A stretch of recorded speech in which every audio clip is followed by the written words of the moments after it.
Any day now, man. Any day now. Have you considered reservations? The Haidi Lao reservations are fucked up, man. I've told this story before, but like whenever I go to the Haidi Lao restaurant, I go, hey, table for 6, like 2 weekends from now, and then it just pops up something in red Mandarin on the screen with a phone number, and I just go, you know what? No, I get you're offering to be my Chinese interpreter. First off, there is no language such as Chinese, as I've been informed, so you might want to check yourself before you wreck yourself. But secondly, no, I'm just gonna go someplace else. When I call Happy Lamb and I say, can I get a table for 8 or whatever, they yell at me. They yell at me like a lot right into the receiver, but they're like, yeah, come in 30 minutes. Haidi Lao, on the other hand, I don't know. They think their shit don't stink. And it is like, Haidi Lao is better than Happy Lamb, to be fair, but Happy Lamb's better. That's cope, I'm sorry to say.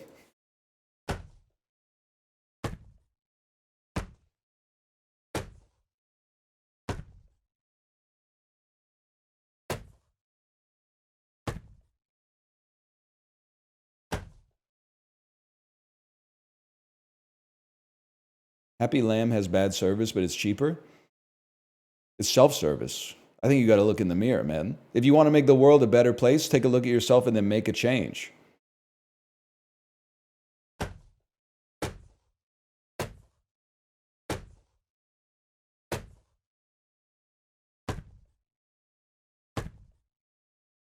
Michael Jackson. Look it up.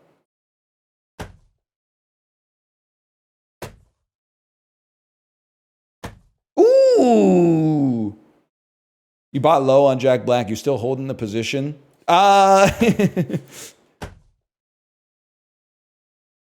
Employees of NL Wealth Management may hold positions in actors and actresses that are talked about on this show. This is for entertainment purposes only and is not intended to serve as financial advice as to what actors and actresses you should invest in. Yeah, I'm still holding Jack Black. And there's been some volatility for sure, but I'm still holding Jack Black. Also, I have to hold a little bit because I think my daughter is going to want to see the Minecraft movie as her first real movie in theaters. So I've got to hold it for now. Oh, no. Buddy, she's like 4 years old. Like, this isn't going to be the first bad movie I've seen with her. Trust me.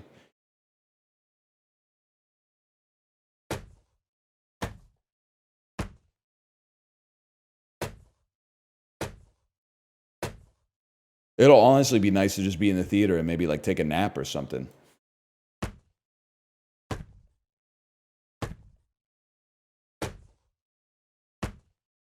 Thank you for being funny. I'm leaving. Bye-bye.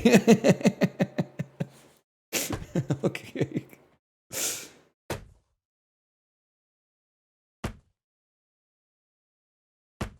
I saw the video of him pretending to fight the paparazzi. That video was good, man. But it's been a rocky time as a Jack Black head for sure.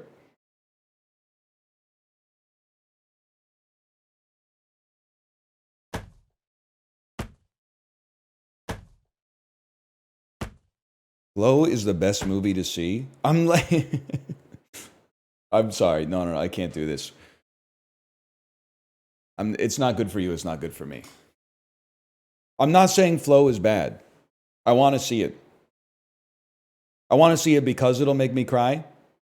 The thing is, like, my kid is like, your kid is not like your rate your music account, right? If your kid wants to see the Letterboxd movie, the Minecraft movie, you take them to see the Minecraft movie because they're interested in it. You can't just be like, no, the Minecraft movie's not Kino. You take them to see, the Wild Robot instead. If they want to see the Wild Robot, that's fine.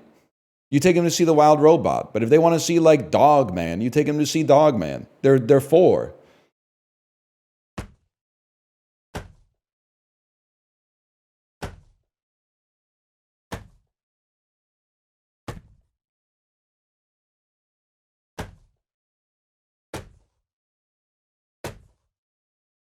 We're gonna make it, man.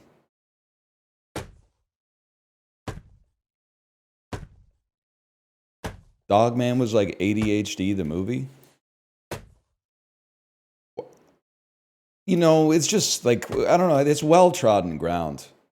Reminds me of my favorite subreddit, r/desire paths, you know, where like people like cut through the grass.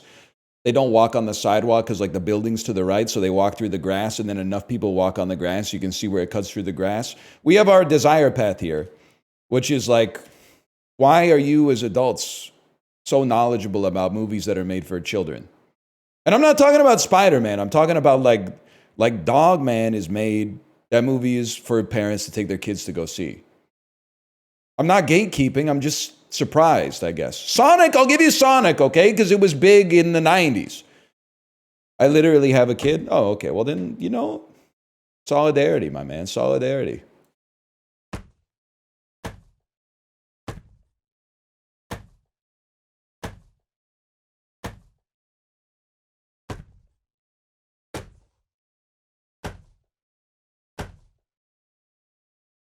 I got to use that one. It's good. It can get you out of a lot of stuff, man. The only thing is, it will not get you out of a kid's birthday party. If your kid's classmate is having a birthday party, you can't just be like, oh, I can't come, I have a kid. They're like, yeah, I know. That's why we invited you.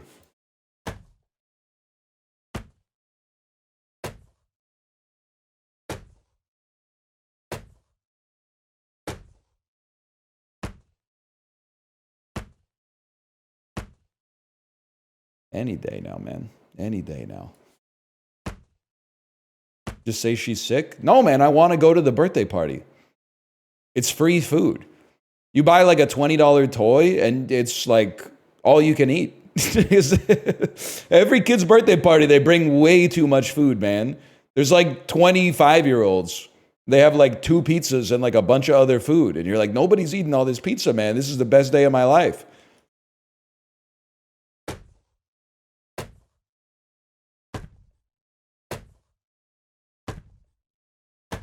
It sounds like it costs $20. Yeah, but like McDonald's basically costs $20. So to get all you can eat food plus like some socialization, $20 is a pretty good deal. Plus they're dropping like, I don't even know, like $1,000 to get like a room at the back of some kind of like indoor play place or something. It's nice, man.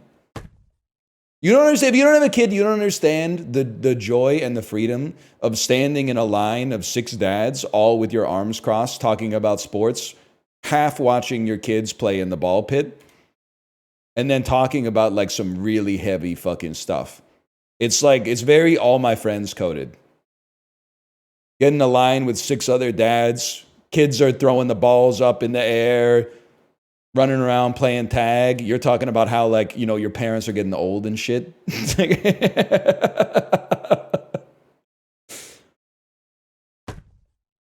It'll happen to you too.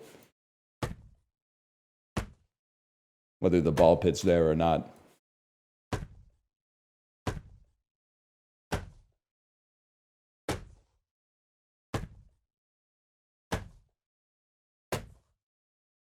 You ever set controls for the heart of the sun? No, I don't think so.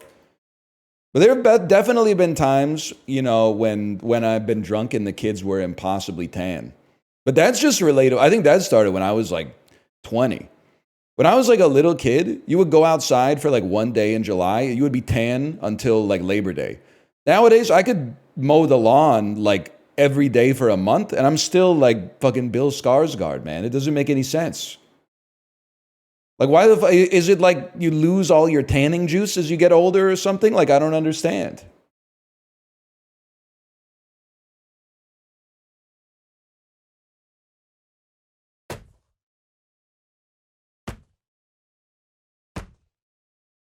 You're very white, my guy. I literally can't help. You're literally being racist right now. I can't help it.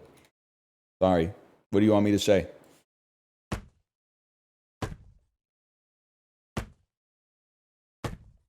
You literally can't say that. Also, yes, I'm literally 10% Chinese.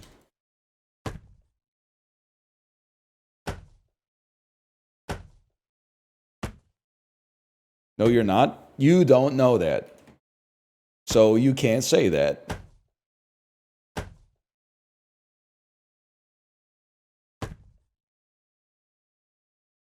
I do think I might be though, because like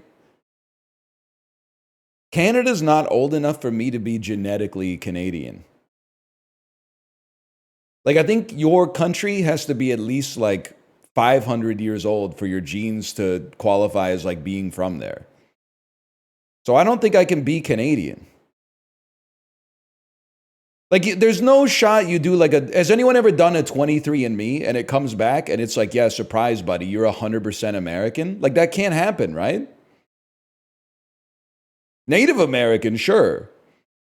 But like, I don't think I'm going to do the genetic test and it's going to be like, surprise, buddy, like the last 6 generations have all lived in fucking Burlington or something.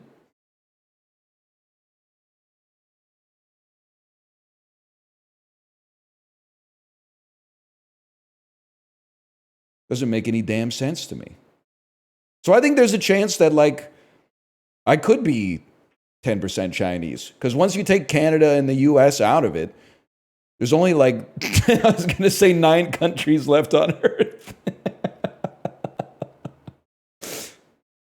So like, I wouldn't surprise, I should be like 11% Chinese, 11% Japanese, like 11% French, 11% British, 11% Dutch, 11% Swedish, 11% Moroccan. I don't know, man. I gotta do the test, but I do not give you my permission to store my DNA in a central database.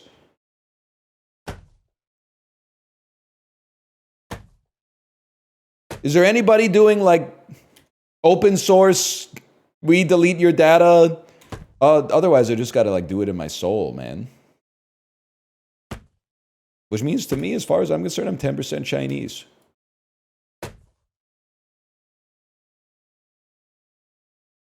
No, I really think I'm Canadian. You know why? This is probably not scientific, but every Haidai Lao parking lot pisses me the fuck off, man. Fucking the Haidai Lao, like 900 seats in the restaurant, 8 reserved parking spots, and then instead of the parking garage having like curved corners, they're all 90-degree corners, and everyone's driving a fucking SUV. So I try to like go up and get ready to turn left. At the same time, someone's coming down in a Lincoln Navigator, like trying to turn right, but we can't navigate the 90-degree turn without bumping into each other. Oh my God, man. Okay, it is kind of just like Richmond in general, to be fair.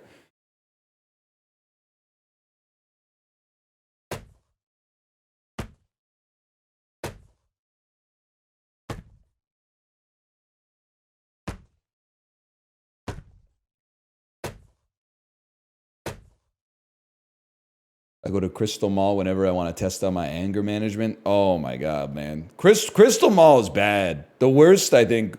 Richmond Town Center is really bad. Aberdeen Mall. Is Aberdeen Mall the one with the H Mart? That one is fucked up, man. One time, it might be the one time I've been to the Aberdeen Mall since they built the H Mart or put the H Mart in. I couldn't find a parking spot. I did like 2 loops around the mall, couldn't find a parking spot inside of the mall. So I just had my wife get out of the car, go into the grocery store, and I just did laps until I saw her waiting outside of the grocery store and then like stopped the flow of traffic and had her get in the car. The whole time I was driving around, it was like a bank heist. Yes, there was no parking spot. It was insanity, man.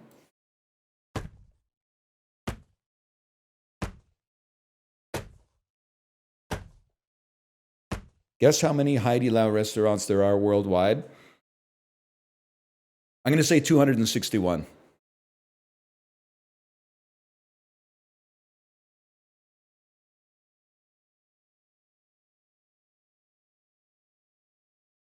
This is from Yamnave. Let me see. 261. 1,300! Holy cow.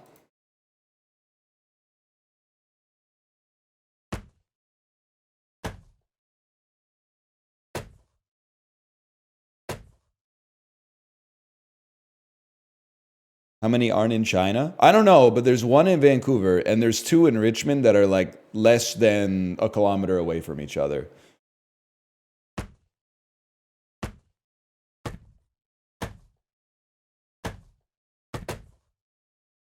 That Mog's Happy Lamb, they only have 11.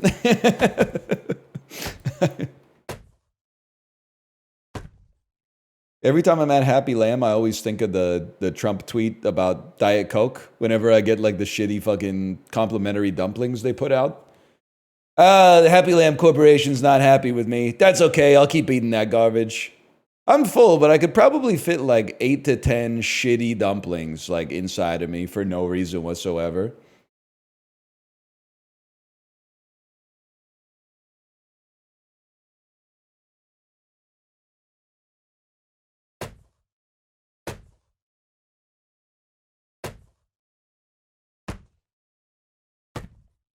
Largest fast food chain is a Chinese soft serve restaurant with 45,000 stores. Rip Subway, that could have been us.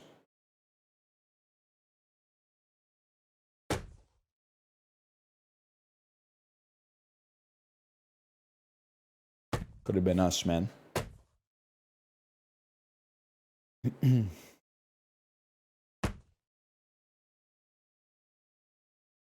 Have you been to Big Way before? I can't, I mean, I don't hate you for asking the question. I can't get into Big Way. Just like, I don't mean like it's hard to understand. I mean, literally, like I can't get into the restaurant. Especially after we had our daughter. Like I've come to understand my parents, their attitudes when I was a child, like so much more, which makes perfect sense. It's like when I was a kid, we would always go out to eat at like family restaurants, right? We'd always go out to like a Kelsey's or a Montana's or a East Side Mario's or something like that. And then when I went to college, I was like, my parents were so silly for going to those mid restaurants. I want to go to cool, trendy restaurants. And I don't care if I have to wait an hour to go to the restaurant. And then it's like I get a sashimi flight or something like that. Then you come to realize, like, I had a kid and now I'm trying to go to the cool restaurants and they're like, it's going to be a 75-minute wait. And I'm like, that doesn't work for me because I have like an unstable individual with me. So I'm like, fuck it, bro. You can catch me at White Spot. And then I realized, oh, right. That's why my parents were going to fucking Montana's, is because when I was a kid, I was also like, you don't know, man. 15 minutes from now, I could be going totally ape shit. And also, I only ate chicken tenders and French fries. So like, you want to go to a place where it's like, you can park, you can go inside. They might be like, it's a 10-minute wait. But then when they sit you down, like the menu is something your kid likes, you're in and out in like 45 minutes, and then you go home and do all the other shit that you got to do.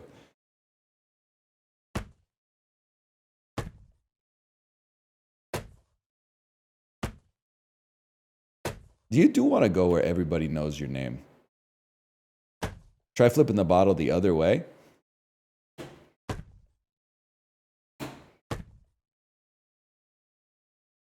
That's true, man. As soon as I see the fucking paper menu for kids with the complimentary double-sided crayons, I'm like, we're in the right spot. Can I also, and this is, I apologize, it might be an insular bit, mostly for parents. I have a very radical position on children's menus. Children's menus, when they have pasta on them, it should always be short pasta, or at least an option for short pasta. Rigatoni, penne, fusilli, something like that. Because if you're 10 and you're ordering off the kids menu, you can have spaghetti, okay? But my 3-year-old and my 4-year-old, I'm going to need Tommy John surgery from putting the spaghetti through the tines of the fork, twirling it on the spoon, and then trying to make sure like the bulk of it gets into her mouth so she doesn't just bite it and then go, spit it out all over her shirt. It needs to be short pasta, man. Yum, I want spaghetti now. Well, go get a pirate pack at the White Spot, bro. The pirate pasta is spaghetti.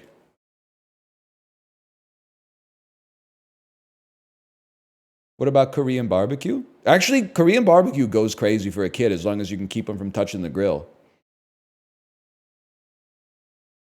It's easy enough, man. You know, just the parents grill the meat, and then you get like a little bit of rice in a bowl for your kid, and then you put the tasty marinated meat into the thing. Like, Korean barbecue is not exotic. It's basically like American barbecue. It's just meat and carbs.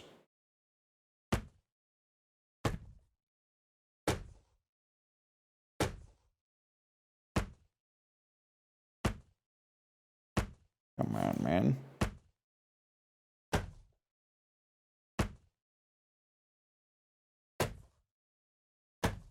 It's American barbecue, but good.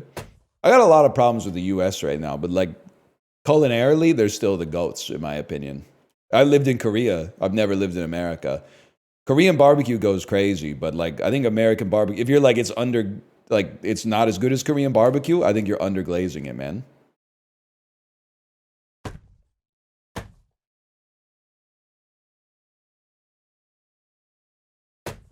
Like my wife is Korean, she can fuck up some baby back ribs, man. If she had to choose between LA Galbi and baby back ribs, it might be close. I'm not gonna put words in her mouth.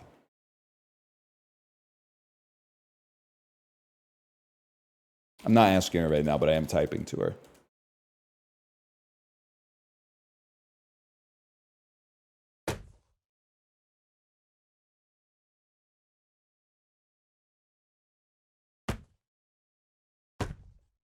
Also, I think Korean barbecue, as good as it is a little overglazed. I've been through this before. I have like a slightly in the minority Korean food opinion, which is that I feel like the Korean foods that people talk about being the best food on the planet, I'm always like, I'm not really fucking with it that much. But the Korean foods that people don't talk about, like the bevy of soups and stews, that's the shit that you haven't fucking lived, man, until you've woke up at 2 p.m. and had some fucking gamjatang or some yukgaejang or something like that. You leave the French fry crusted corn dogs out of this, okay?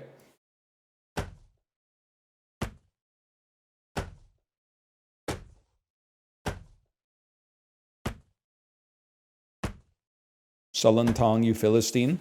I respect a soup where they have you salt it yourself.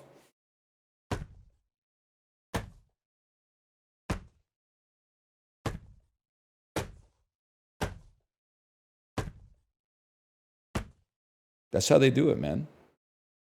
You fucking with Mongolian barbecue?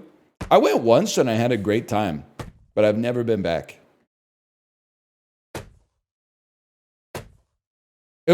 Mongolian barbecue is kind of like wok Chipotle, right?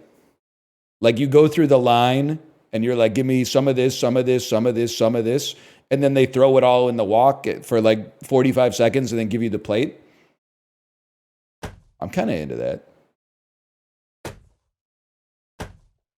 It's a bit reductive. Well, I don't know. I've only been once. It was probably in like 2012, man. It's been a long time.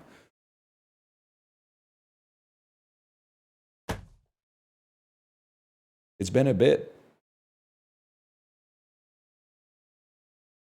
I do feel, yeah, there's one in Vancouver. I can't remember. Forgive me, but it's either called Genghis Khan Mongolian barbecue or it's called Great Wall Mongolian barbecue. But I also don't hate them for naming it that. I'm sure like if you're the first Mongolian barbecue restaurant in the city, you gotta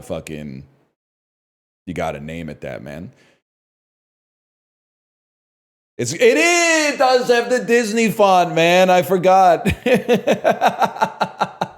It does say Great Wall with the fucking like the calligraphy G on it. Yeah.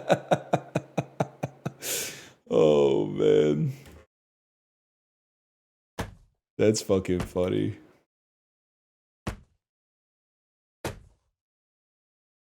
Any second now, man.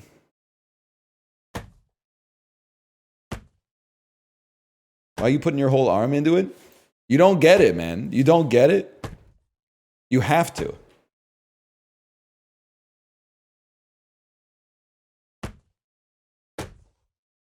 We have a Japanese American restaurant in my town in Germany called Pearl Harbor. Honestly, I would have thought that was uncool like 5 years ago. But when I went to the Pearl Harbor Memorial Site in Hawaii, I saw the relative lack of decorum that the museum and the citizenry of the United States was treating the tragic event. So I think you should let it fucking fly, honestly, because they don't give a shit. The enduring legacy of Pearl Harbor in the eyes of American tourists is you can get 4 fucking t-shirts that say December 7th, 1941, a day that will live in infamy for like $25 USD.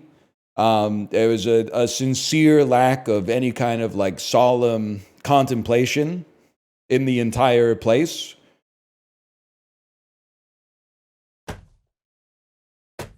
Even amongst the olds, which was surprising to me.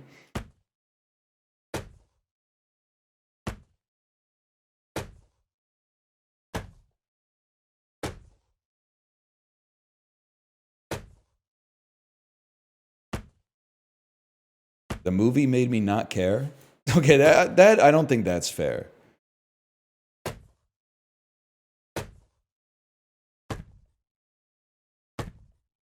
You're giving Michael Bay too much credit.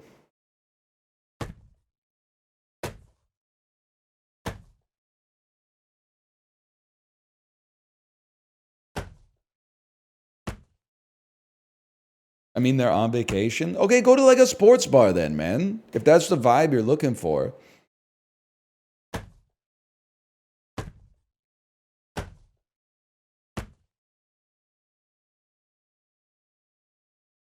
No shot.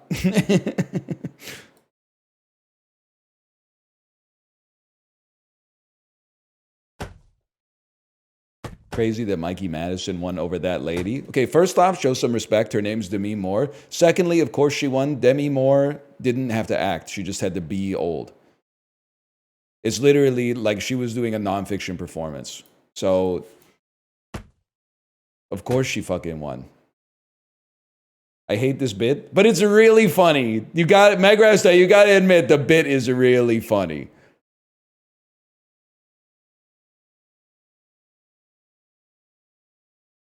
And basically entirely stolen from Prezzo. And exactly, that shit in the substance wouldn't have fucking happened if she just followed the rules. But she got a little greedy. She wanted it too bad, and all of a sudden it went wrong, man.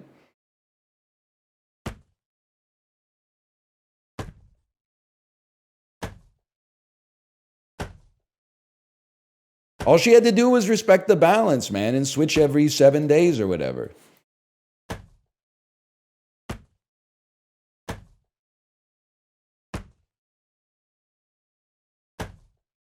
Demi Moore didn't break the rules first. Margaret Qualley did. Bro, they are one. Don't forget, they are one. That being said, Demi Moore, honestly, it reflects poorly on her that she got so jealous of Margaret Qualley having a sick-ass life that she, like, took it out on her.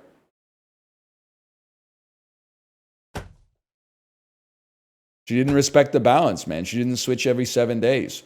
Also, she was eating way too much rotisserie chicken when she was in charge of Elizabeth Sparkle. Like, I respect that you got to have a hobby or whatever, but at the same time, like, that's a lot of chicken, man. And the eggs, oh my God. And the shrimp. That wasn't her, that was Dennis Quaid, but the fucking shrimp, man. Holy. That's gross. Anyway.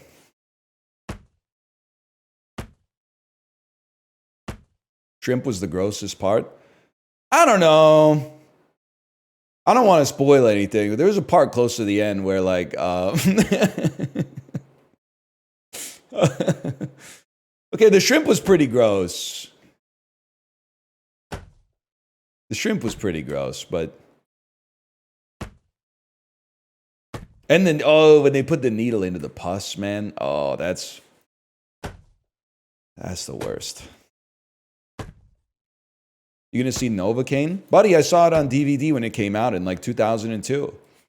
The Steve Martin joint. Just remember being in like the 8th grade. My parents would come home from like videos, come home with videos from Jumbo Video. And then you'd like watch the movie and you'd be like, that wasn't that good. And then the next day you'd be like, I'm bored. And you would just watch it again. Because you're like, what the fuck else am I going to do? I'm 12. That's real? I remember, this was probably like the 10th grade. I walked to a Jumbo Video, which took like 45 minutes. And I rented Bubba Hotep, the Bruce Campbell movie. And then I walked back and I watched it. And I was like, that was pretty good. And then by that point, it was only like 11:45 a.m. So I was like, I don't really know what the fuck to do. So I just watched it again. And then like by the time I had to return the video, I had seen Bubba Hotep like 7 times. And like I didn't even really want to watch it like the second time, but I didn't know. I didn't have anything else to do, man. Yeah, you like watch it once, so you watch it through again with like the DVD commentary. It was crazy. There wasn't even like smartphones back then. So it's not like you put it on for the second time and you like look at your phone and kind of like passively take in the commentary or something. You're like, maybe you got a magazine or something, but otherwise you're just sitting there. Oh, I've seen a lot of garbage movies because of TV, like over and over. Pardon me. I legit think I've seen Armageddon like at least 15 to 20 times. Like I saw it when it came out on video. And then like every year, so school would end at like the end of June. You know, by like the first week of June, your teacher's like, she turns the chair around backwards. She's like, listen, young pups, we don't have to do shit for like the rest of the year. You did it all. So you would like have like, you know, you do brain teasers or trivia or something, lots of word searches and crosswords and games and stuff like that. We'd always vote on like what movie to watch on one of the last days of school. And I feel like Armageddon won like 6 years in a row. Like 2000 to 2006, Armageddon won every single year.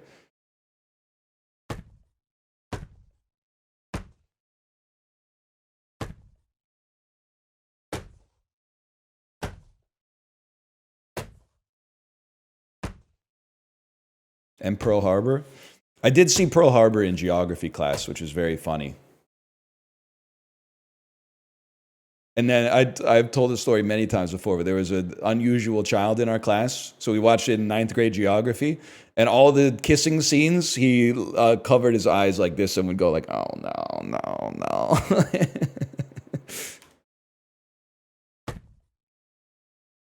What do you mean unusual? Well, he had some behavioral issues, but also in the 2nd grade, he punched me in the head. So, like, I feel like I don't need to give him the most charitable read of, like, whatever he had going on in his house.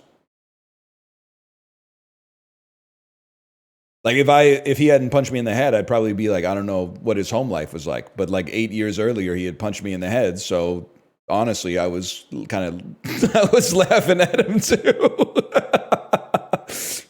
Dude, I don't know. At 36, it doesn't feel good. But at like 13, I was like, that's what you get for punching me in the head when I was 7, you fucking idiot. Get owned. I'm not holding a grudge anymore. I hope he's doing better than I would expect him to be doing. I'm just saying. Because I remember the dispute, man. We were in, you know, after recess, they ring the bell and everybody's got to get in line. And they have that like stupid, you know, first the worst, second the best, third the turd type of thing. So like your position in line mattered. I got in line and he was like, hey, you butted in front of me. And I was like, no, I didn't. And then I turned around and he tapped me on the shoulder and I turned back around to face him and he punched me in the head.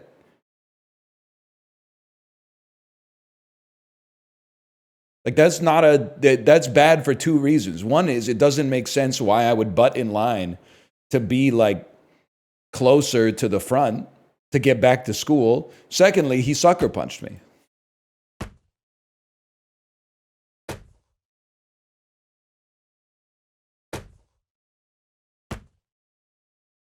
Come on. Did you butt? I never butted in line, man. I just was faster than him, honestly. Which makes sense because he didn't know how to tie his shoes.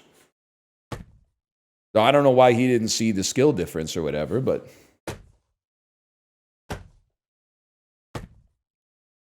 He wanted that extra 1 second of water fountain time.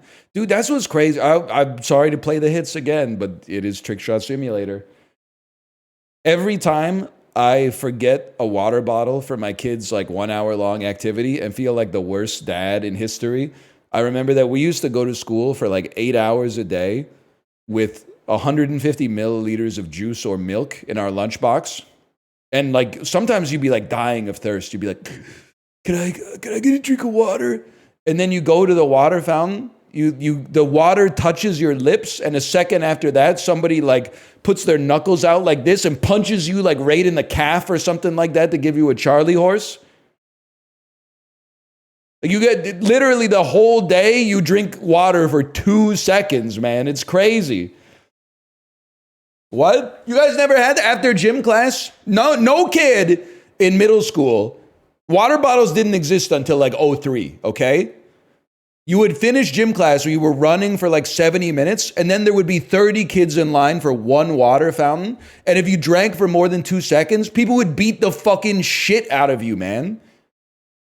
And I get it, because if you're like 27 people back and you're dying of thirst, you're like every 2 seconds adds a lot for me coming down the line. But like, you also just sweat it out like a pint of water, and you can only recover like 50 milliliters or something.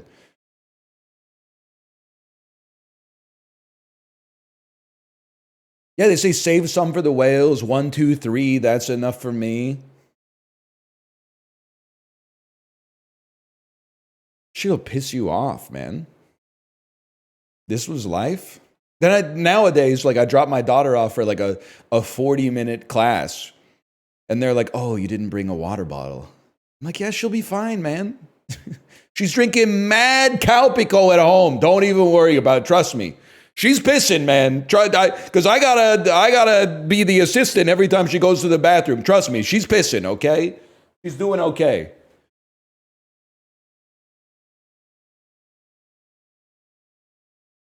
Now, I'm not saying the kids are weak. Okay, I'm just saying stop shaming me for forgetting the water bottle.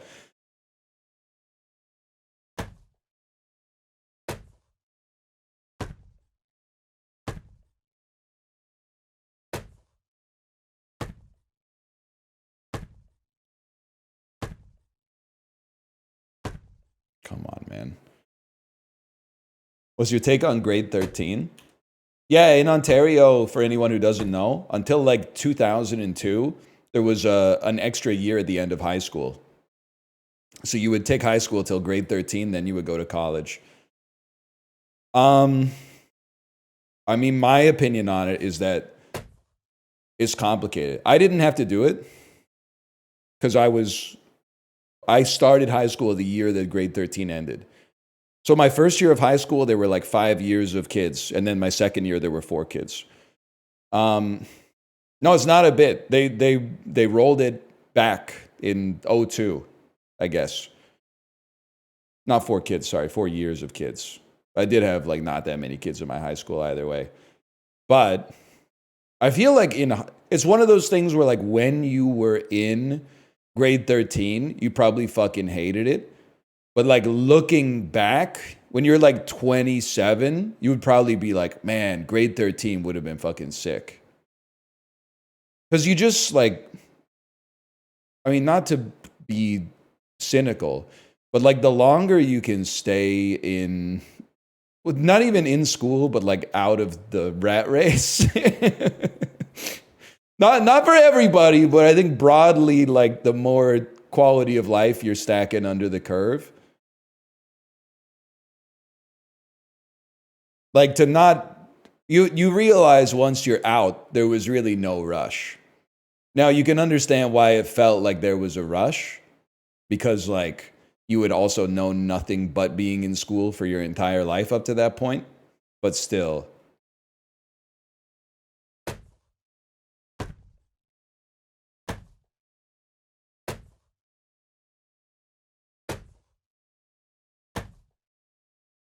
It would be so annoying to explain why you're a year older in all of college.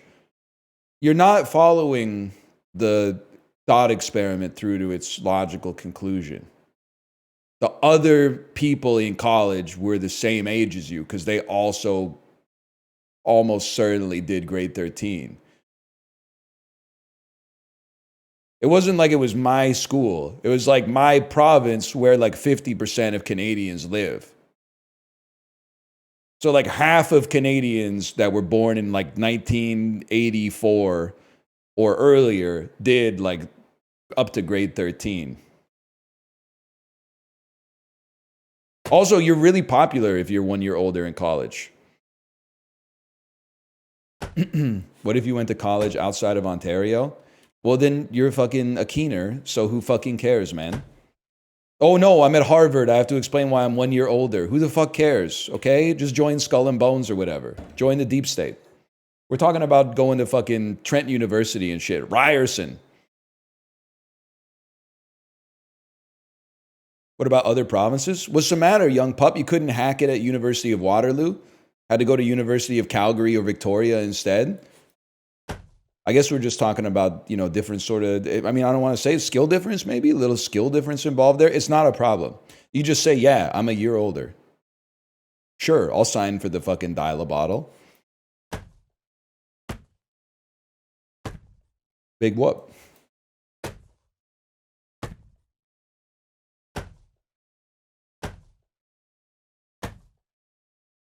Back off you, Vic. I just like making fun of Victoria from time to time.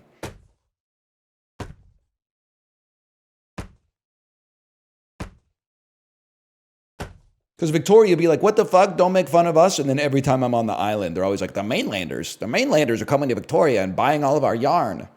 Yeah, oh, I'm so happy to not be on the mainland anymore. City has one mall, okay? Island Farms Dairy? Sure. I'm buying some Island Farms Dairy. I like the ice cream, okay? That shit pisses me off, man. It's always the mainlanders clogging up the ferry. Oh, if there wasn't for the mainlanders, we could take the ferry. If it wasn't for the mainlanders, there wouldn't be a ferry, bitch! We outnumber you like 20-1. The ferry is for us, okay? If you're outnumbered 19-1 on the ferry, that's the way that it shit fucking works proportionally, man. You don't get it.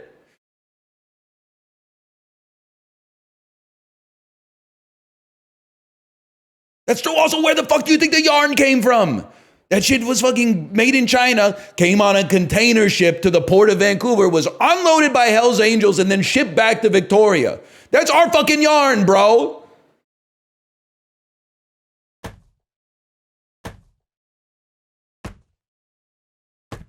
Thanks for holding it for us. Anyway, we're all united right now is the important part. We're the capital. I appreciate Victoria serving as like a maximum security prison for like the 61 BC conservative MLAs right now. I think it's good that they're all in like one location, sequestered from the mainland of the province, where they can actually do some damage. Keep them over there. They got some good restaurants. They got the fish and chips place close to the harbor.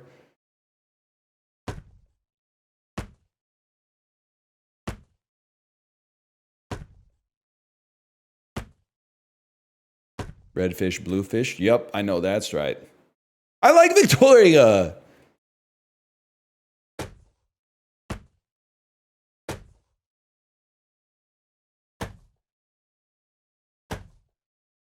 I do. We go there now and then. It just sucks that like apparently our money's no good there. Because I'm from the place that they're also from, but they moved like 8 years before me or something like that. Actually, they're pretty chill. Whatever. Could be worse. You guys should try getting like a second mall though.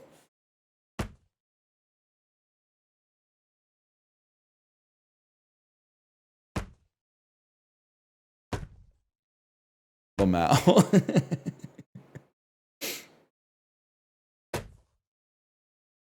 Roast Kelowna next. Never been. I don't drink wine. Or vote for John Rustad. But, I mean, it looks beautiful. From the pictures I've seen, it looks beautiful. Are you afraid of wine? No, but I am like, not to be glib, but I am afraid of fire.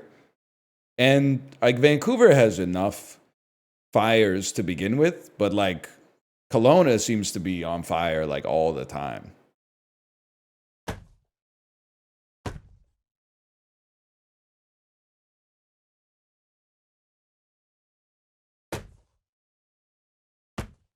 Probably not right now. Yeah, but I'm not taking a trip to Kelowna on March 3rd, bro. I live in the best city in Canada right now. I called my mom on Sunday. It was 15 degrees in Vancouver. You know what temperature it was in Kingston, Ontario? Minus 20. Get mogged.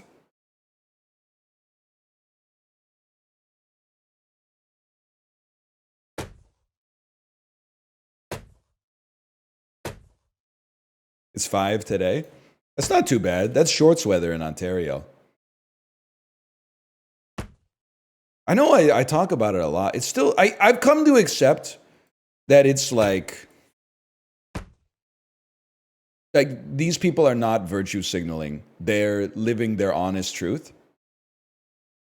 But I'm still like the number of times that it'll be like, because we had some cold days in Vancouver by our standards in February. It would be like minus 10, and you would see people wearing like a sweater, a winter jacket, a beanie, boots, like Blundstones, then like 5-inch inseam fuck ass shorts. I do feel like an insane person when actually they might be the one that's insane, but I don't know, man. I just don't know.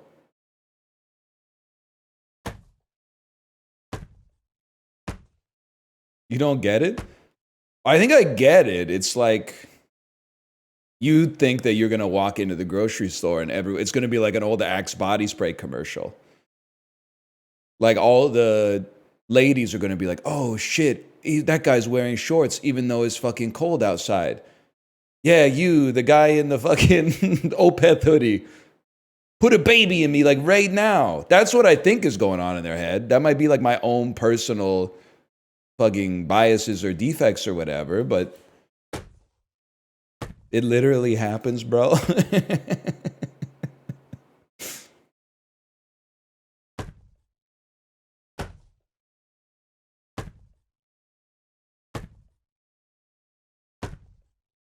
I don't know, man. I just think that's like why they made pants.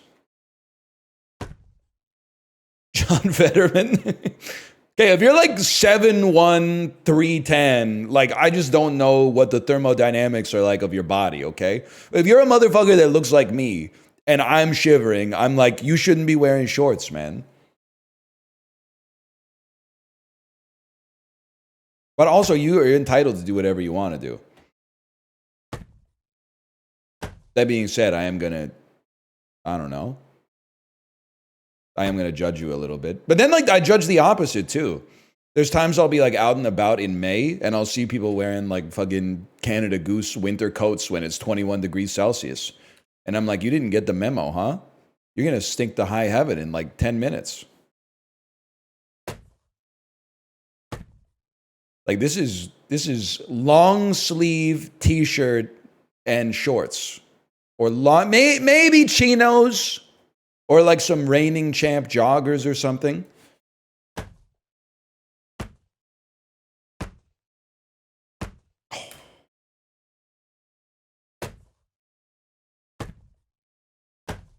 Chinos, my beloved. I gotta buy some jeans, man.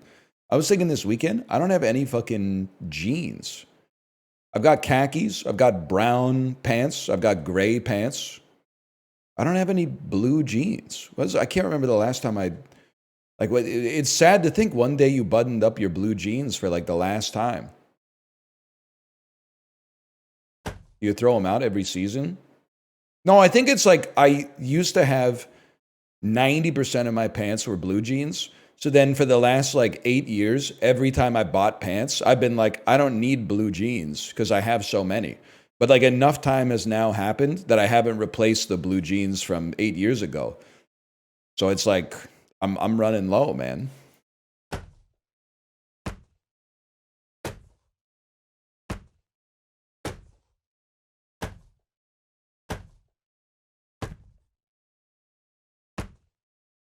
It was kind of tough.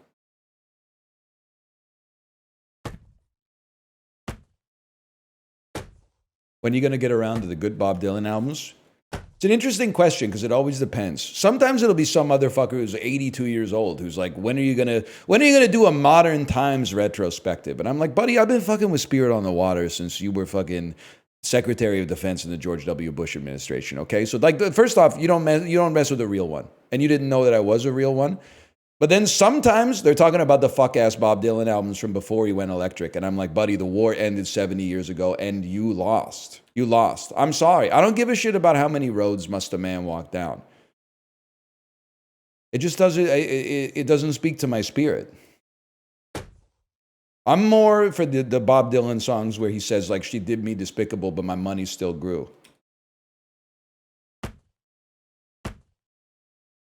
That's more my speed.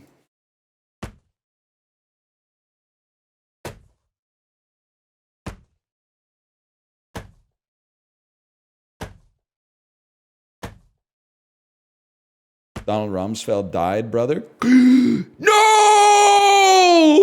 What the fuck? 88? He was just a fucking kid, man.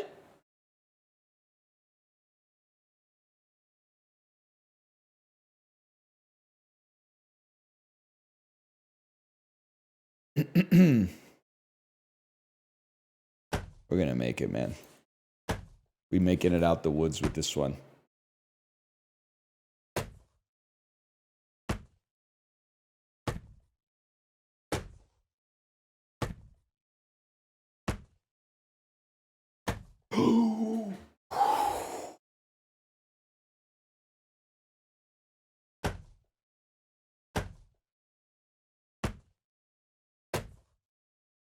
Can I get a clip of card and clothesline?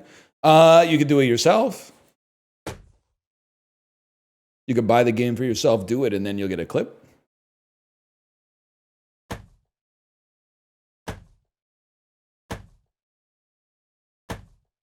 Please don't ask me if I'm wearing Comme des Garçons. I know just enough French to consider that that's a bit of a double entendre piece of wordplay. All the Comme des Garçons that I have is inside of my balls right now. Okay? I'm not wearing any Comme des Garçons outside, like on my skin, okay? If you want to, that's fine. I'm not judging you.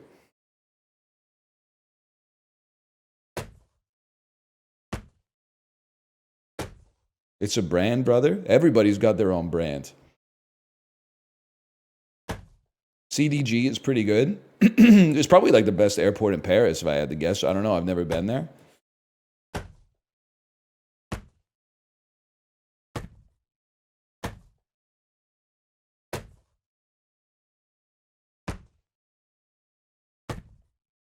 I actually have no idea what you're talking about.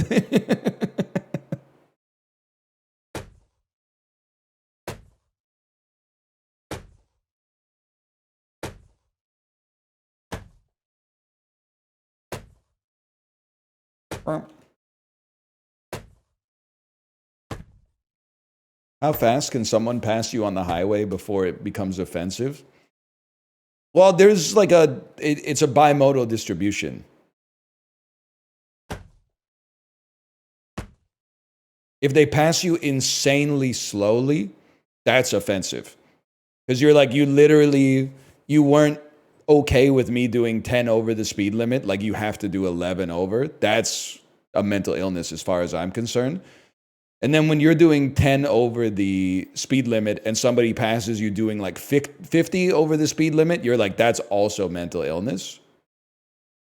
Otherwise, I mean, everything else, just try to like keep a level head in the car, because otherwise you will go crazy, because you're constantly like seeing insane people.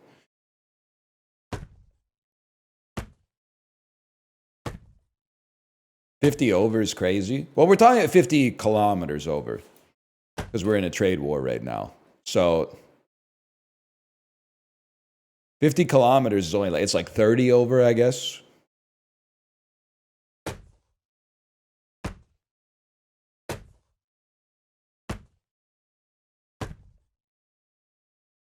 You would never do 10 over, right? I do 10 over all the time. Now, to balance it, and this is not like on purpose, on the highway, sure, I'll do 10 over. Speed limit 100, I'll do 110 easy. 115. No problem. But on residential streets, I don't care if the fucking sign says 50. I'm going whatever speed feels comfortable, which is usually like 30 at fastest. Because we got crosswalks and bikes, kids playing, cars parked on both sides, old people. Like, I don't, you can honk as much as you want to honk. If I'm in a fucking like tight ass street with cars parked on both sides, I'm not going 50 kilometers an hour. You lost your mind. If a soccer ball comes out in front of me, I'm not going to be able to hit the brakes before it happens.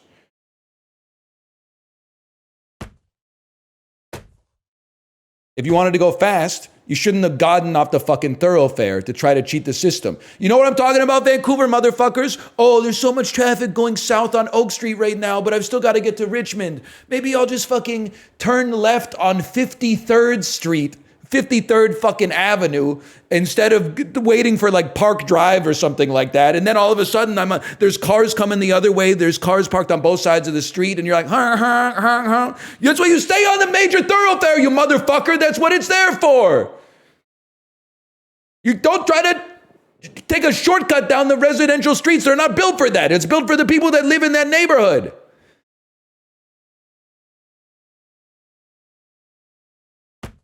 But I just try to keep it like chill behind the wheel for the most part.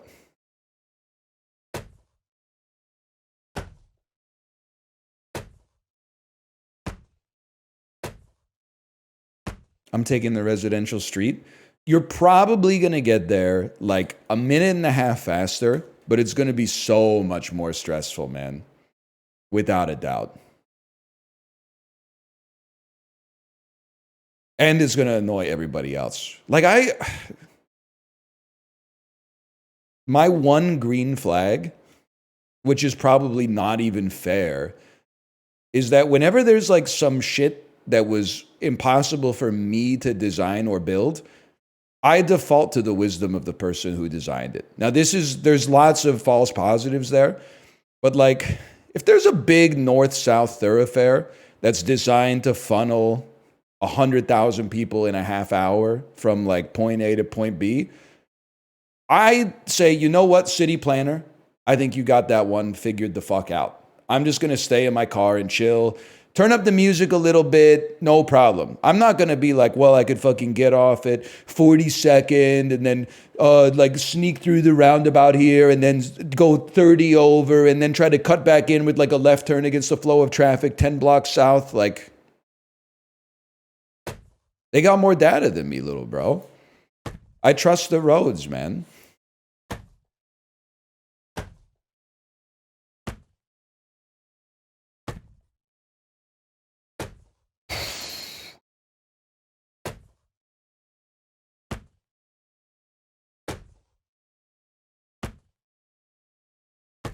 Isn't Vancouver planning just like fuck bikes? No, man. No, well, a little bit with Ken Sim in office, but lots of good bike paths in Vancouver. You wouldn't know shit about the Central Valley Greenway, bro.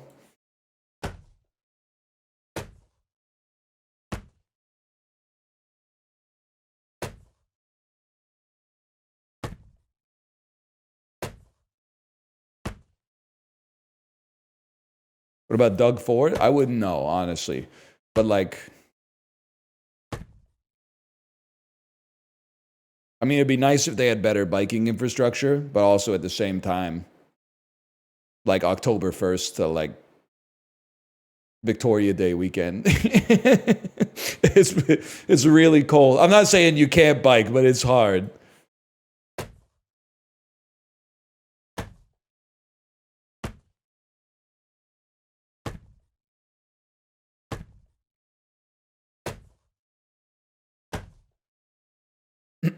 So glad I live in Europe where I don't have to drive. The thing is, though, like driving, and it varies, and it varies, I think, partly based on your disposition and also partly on your age. I like driving. And the heuristic that I use is like if you were going on a 2-hour drive, would you rather be the driver or the passenger? I would rather be the driver for sure if we're in a car. If we're on a bus, I would rather be a passenger because I don't know if I got the capabilities to drive that fuck ass like accordion bus. I'd have to at least take some extra supplemental classes or something.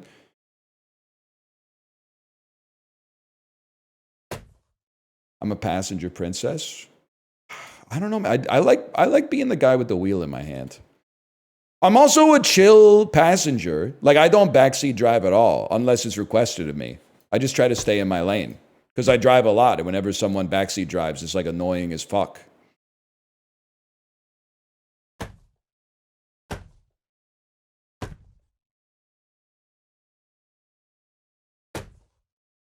Who requested? Sometimes, if someone's driving, they'll be like, hey, can you figure out how to get to like this spot, this place? Or they'll be like, hey, we're getting close. Can you look and see if there's like a parking lot around here? So like one person's focusing on like not crashing the car, and then the other person is looking out for those signs that have like a P with a circle on them. Like that's the backseat driving that I'm about, man. But I like being the driver.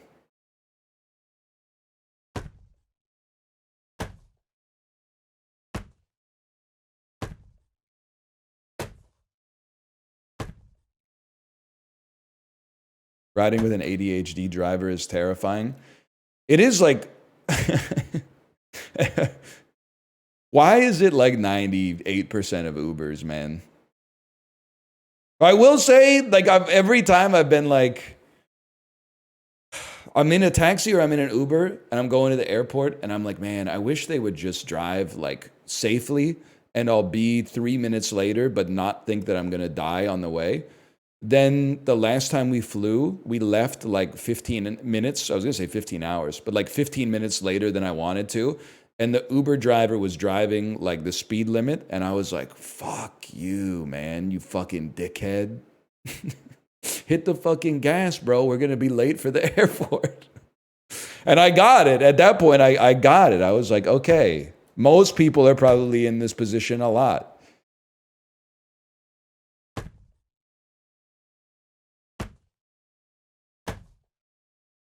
What are you saying? Oh, your REM poster. Sorry. In case it was an earnest question.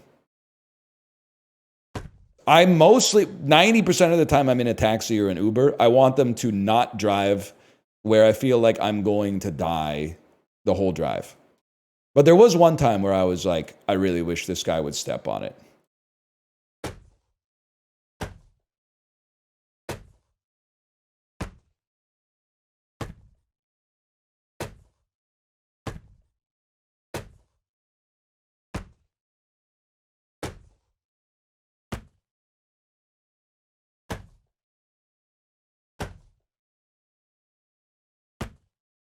I had an hour-long Uber with a flat earth driver.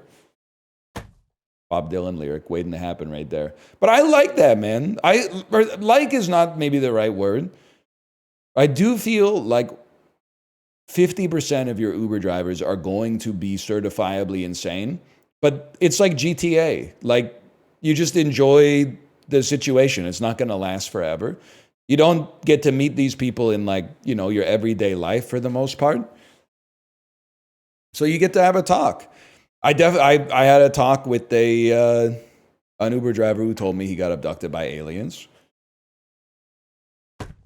And I was just like, what are you going to say? I wasn't like, no, you fucking didn't. I went like, whoa, that's crazy. And he was like, yeah, I know. I was also like, damn, it's crazy you're telling that to like a dude who's known you for like 3 seconds. Like it's a 20-minute drive to the airport and we're like 2 minutes in and I already know that you've been abducted by aliens. Like, that's crazy.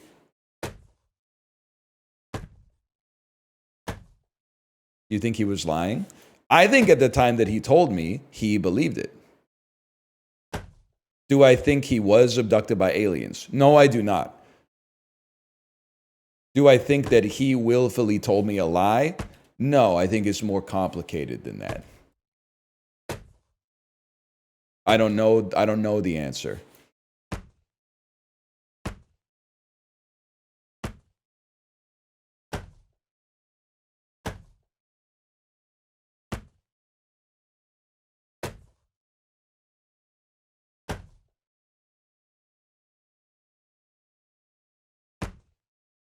Any second now, man. I'm sorry, I'm just not answering any question that starts with "do you like?" The Ligmas and the Sugmas and the Saucons ruined it for everybody. And the Comme des Garçons. Don't even get me started with Comme des Garçons.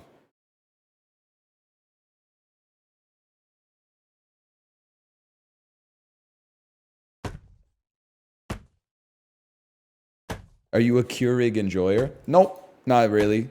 Not for any principled moral stance. I just... Keurig was very 2010s coded, man. It must have been 2012 or 2013. For Christmas, my dad was like, can you buy me a Keurig? I want a Keurig. They look so cool. And then I bought him a Keurig, and he used it for like 3 months and has not used it since.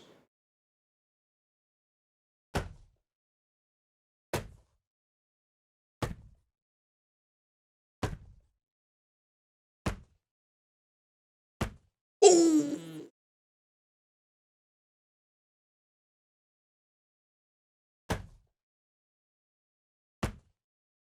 Had one in college? That's crazy to me. You didn't have the Mr. Coffee in college?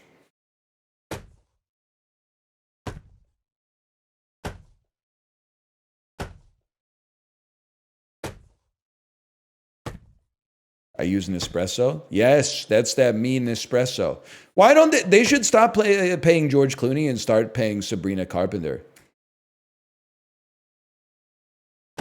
But the Nespresso is just like it's like the upper middle class Keurig, right? Can I tell you, I have a fucking insane hotel tech. I drink cold brew every day, okay?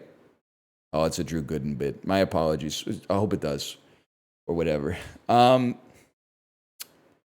My hotel tech, I wake up an hour and a half to 2 hours earlier than the rest of my family. Before bed, I will go get a cup of coffee or an iced coffee and then put it in the fridge so that as soon as I wake up in the morning, I can just go glug, glug, glug, glug, glug, glug, glug, glug. And I cannot recommend it enough if you have the same constraints that I do. Because the problem is, trying to use the fucking hotel coffee machines at 5:45 in the morning without waking up your family is impossible. Even though they're all Keurigs or Nespressos, the workflow for each one is slightly different. And if you do it in the wrong order, like hot, stinky smoke pours out of the machine and then it just starts beeping at you nonstop. And you just like, yeah.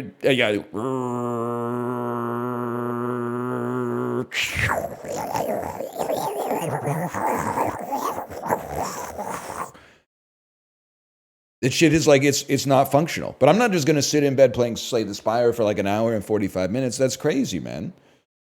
So I just get the coffee the night before, put it in the fridge, and then in the morning it's good to go.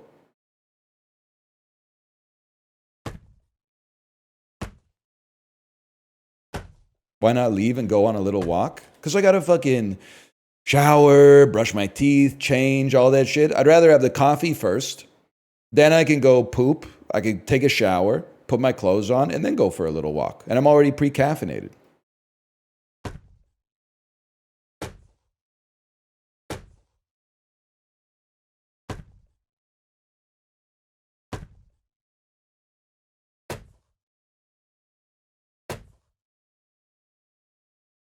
Waking up with no bedhead must go crazy. That's actually, you know what? I think that's astute. That's astute, man.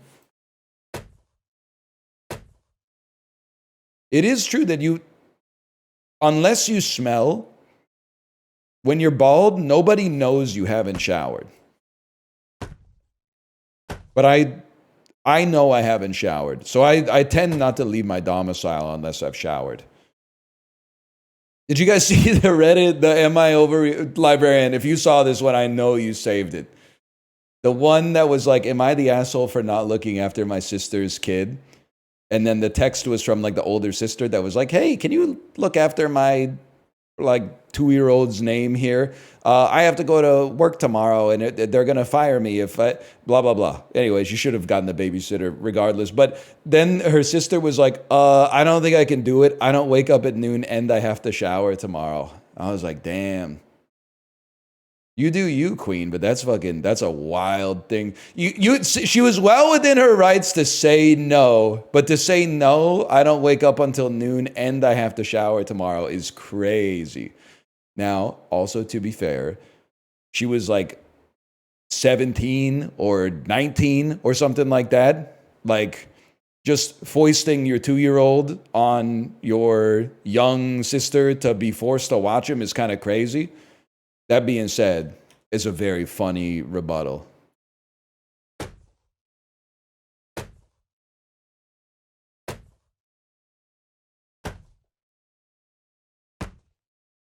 You got it.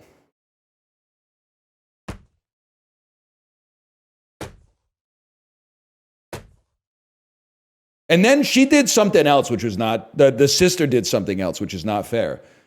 The younger sister was like, sure, can you make sure he brings his iPad? And then the mom said, no iPad, but he can watch a little TV. I'm sorry, as a parent myself, you don't fuck with the babysitter like that, especially if it's on like an emergency basis. You're getting someone to watch your kids so that they don't die and they have food. Like, you don't get to be like, also, like, you have to raise him to my parenting standards. That's way too far.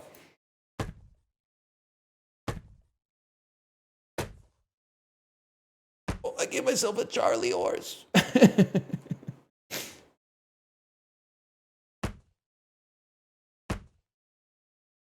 -2, iPad's awful for development. Okay, enjoy having no babysitter, motherfucker.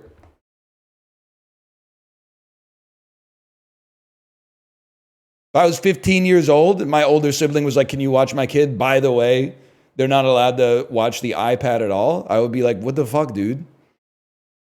That's crazy. We had this discussion in the Discord, okay? Because someone posted the Norman Rockwell standing up and said, I think you should still be able to give parenting advice even if you don't have a kid. Now, that's obviously true, but I replied and I said, no shot. And the reason I said no shot was to provoke discussion, but also, and there's nuance surrounding this, but when people don't have kids, a lot of the time the sentiment is like, I would never let my kid do anything that was bad for them. I would put them on a rigorous keto-friendly diet. They would never get to do anything they want to do that wasn't actually like healthy for them. Like, it's, I would simply like feed the Tamagotchi exclusively Soylent, right? But when no plan survives contact with the enemy, bro. Okay, so there's sometimes that you're going to be like, I would never let my kid watch an iPad. And then it's fucking 7:30 p.m. and your sink's full of dishes and your place is like a fucking pigsty and you still got to give her a bath tonight and you got to be in bed by 8:45 so you can read a story and fall asleep by 9 so that she can wake up by 7:30. And you're like, you know what? Just watch a couple videos. That's just like, but the constraints that happen in like reality situation, you don't need somebody to be like, hey, you shouldn't give your kid ice cream every day. And you're like, okay, well, like, listen, if I fucking wake up 9 hours of sleep, I had a good day, I had some personal time, some activities that nourished my spirit, and then she was like, give me some ice cream or I'm going to freak out, I would be like, freak out. We don't negotiate with terrorists. But it's like day 11 on the fucking grind. She's like, I'm going to have some ice cream or I'm going to freak out. You're like, you know what? Here, take your fucking ice cream, okay? You pick your battles is what they say. Sometimes you pick the battles. You stand firm on the important stuff and then you give some concessions on the easy stuff sometimes.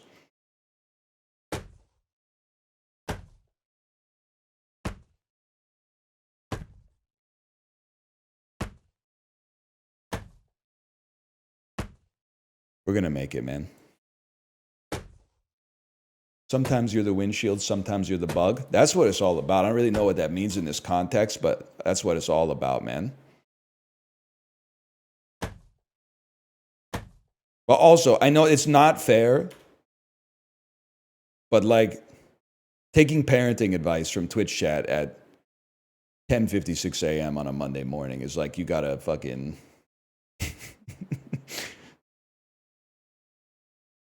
When another parent is like, have you tried this? I'm like, man, that's like revolutionary. I hadn't thought about that.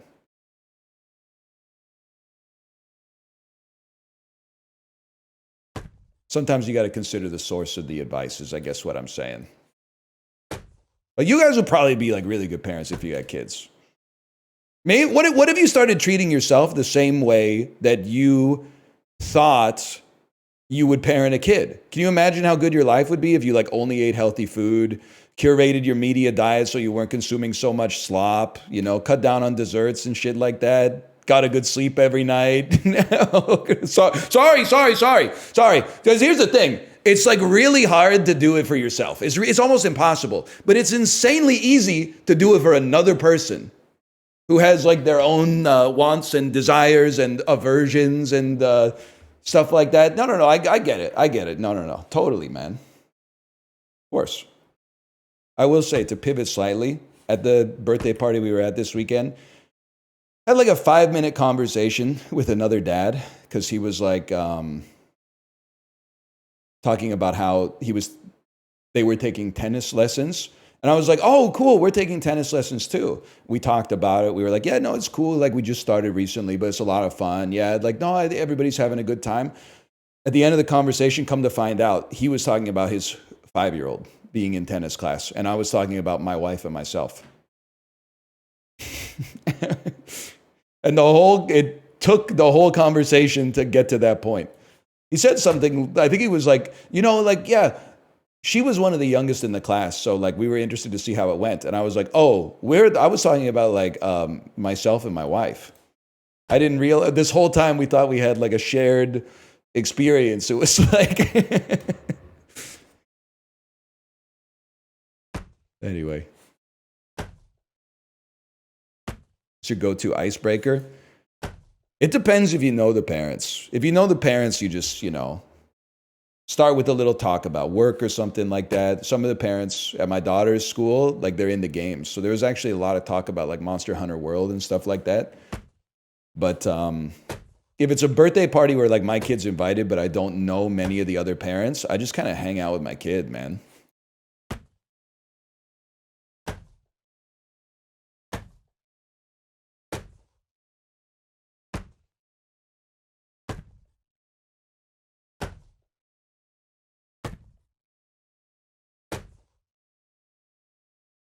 +2 parenting? Well, it's like when you go to a high school dance with your friend, you know? And you're like, well, like we could dance, but also like we could just talk, I guess.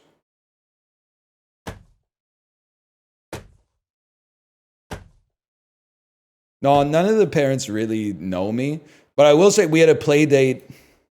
What happened to today's smoothie? What do you have to this smoothie right here? It's so bitter. Mine was delicious, Kate. Mine was so good. Even 3 hours later, it's good.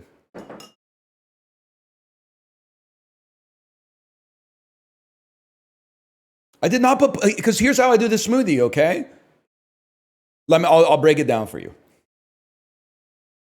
Ice, frozen fruit, almond milk, yogurt, an apple, a banana, agave syrup. Pour a glass of it for her because she likes it with those base ingredients. And then I put powdered peanut butter and protein powder into the remaining smoothie. Put it in mine. So I don't see how. I definitely did not mix the drinks because yours was pink and mine was gray because of the protein powder. Can I say something? It's not really your fault. I think it might be because of the fact that I had mine right away and you had to wait because you were taking our daughter to school. So maybe like fresh, like right out of the blender, it tasted like it was a 5 out of 5. But I don't know, like an hour and a half later, it might not hit the same. I'm telling you, the smoothie was good, man. And just look at the workflow. There's no way I could have screwed up your smoothie without screwing up mine. But if you're saying it's bitter, I mean, I'm not going to lie to you. The banana was kind of old, but we're buying more today. It wasn't bad, but it was like Another day, and it probably would have been like banana bread, if we ever made banana bread.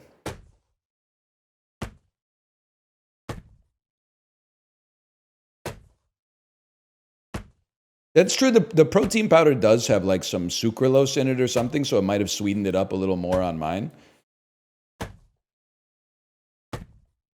Oh, you know what? Tomorrow we'll add more agave syrup. We're still perfecting the recipe.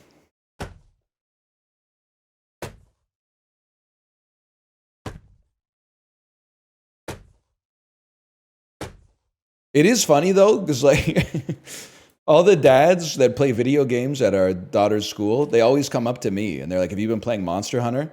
And I have to like intro them to my wife. They're always like, "What games have you been playing?" And I'm like, "I've been playing this game called The Bazaar. Have you heard of it?" And they're like, "No." And then they're like, "I've been playing Monster Hunter. Have you played it?" And I'm like, "You should talk to the boss, honestly."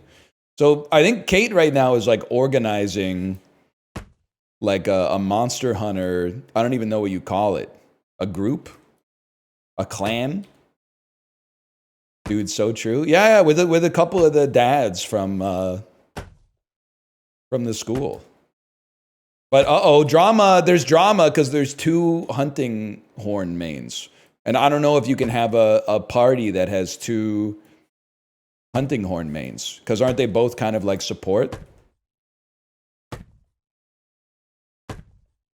I'm not yet. I haven't built up enough rapport, I think, to get to the point where I can tell them that I spend 10 hours a week trying to bottle flip a water bottle on top of a die. They're not ready for the bazaar is hard enough to explain. Even though they're legit gamers. These aren't like, you know, not to be derisive, but these aren't like just Clash of Clans, Call of Duty, and these like they're playing stuff. To be honest with you, they're playing stuff where I'm like, how do you have time to play that? I kind of thought we'd all be on the same page, but then like a couple of them play League of Legends together, and I'm like, damn, you really like, what's your secret, man? The secret is no sleep. Yes, that is true. No sleep and less biking. Everyone's made their choice.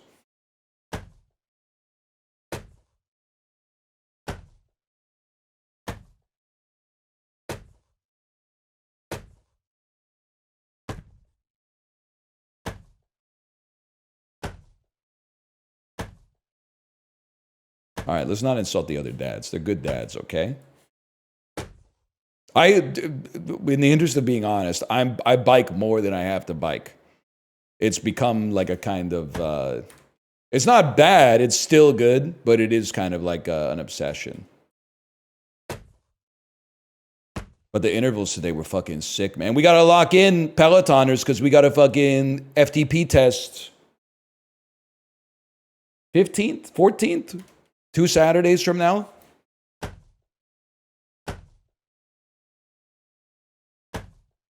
$15th. We take those.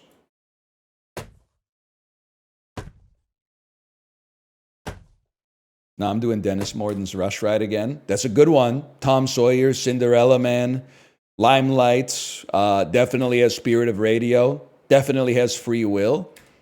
Definitely has Closer to the Heart. I've done that ride. I haven't done it in like 2 years, but I've probably done it like 8 times.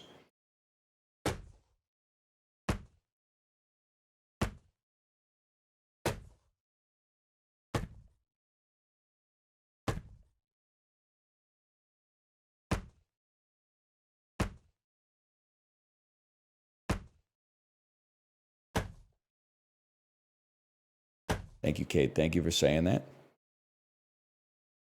Appreciate that.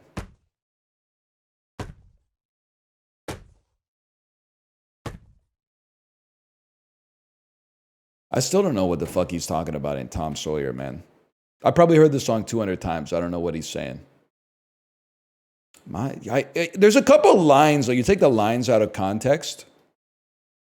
That's good. You know, he knows changes aren't permanent, but changes. That's a fucking good line. His mind is not for rent to any god or government. That's a fucking good line. He gets high on you. No, he fucking doesn't, bro. Not without my consent. You should at least fucking ask before you get high on me, buddy. And share, please.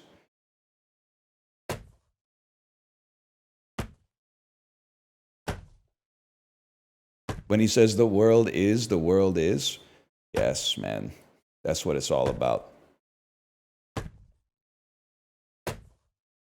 He's right necessarily about that.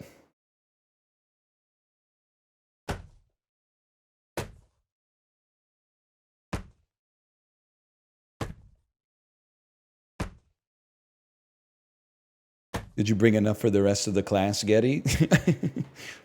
I'll have to get more. In the shopping malls, come forth or be cast out. Geddy Lee, honestly, probably my favorite. Well, G-Dragon's pretty good, but Geddy Lee might be my favorite Korean singer. It's probably like Geddy Lee, then G-Dragon, then probably like IU or something like that.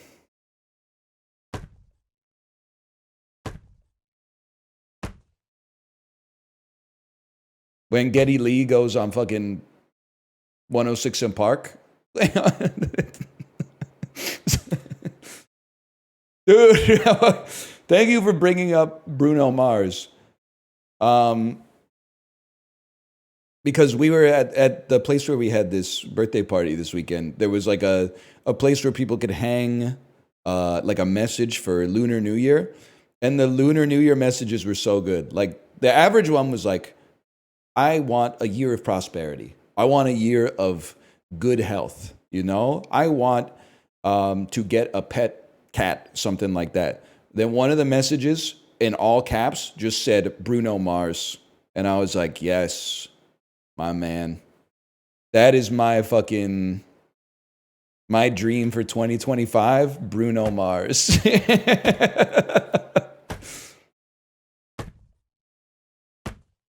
Pata, but yeah, So true.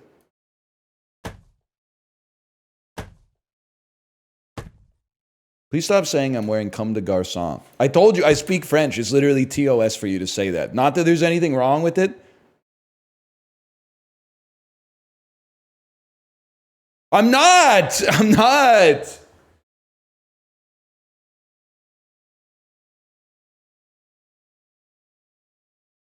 You see that video of you? Nope. Nope. I don't see this stuff. I don't, when I see the subreddit on my front page, I like flicker scroll. I'm an experienced Redditor like that.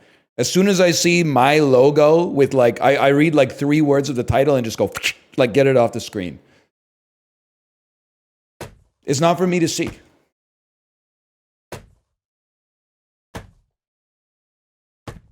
I'm not against it. It's just not for, it's not made for me.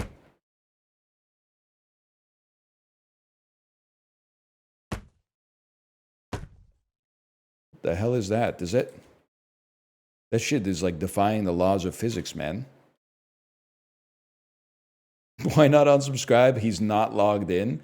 That's true. Wait. Hang on. I'm fucking. This shit is like non-Euclidean, man. Are you see? Okay, so like this is the baseline.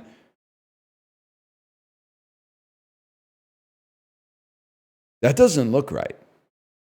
Right? Like it's. My brain is telling me that this table is actually hovering like 3 centimeters off of the floor. Are you seeing what I'm seeing?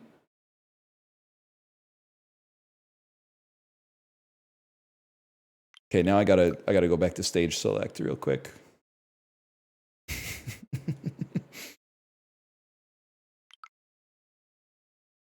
Just to get the view back.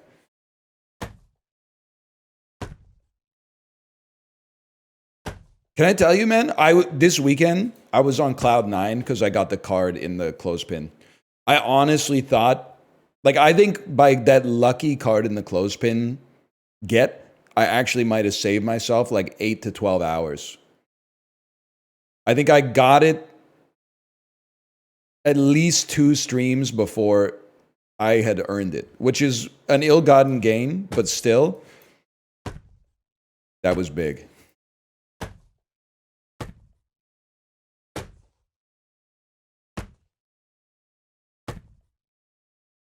Ran into NL at the Richmond Costco. He has more hair than I expected. No, you didn't. No, you didn't. I did get recognized this weekend, which was my aura. Kate, back me up. My aura shot up like crazy because this parent knew what I did for a living, but they didn't know that I was like internet famous.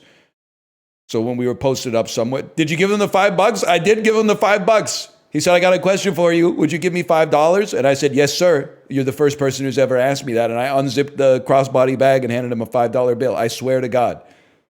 100%. They can vouch for it, okay?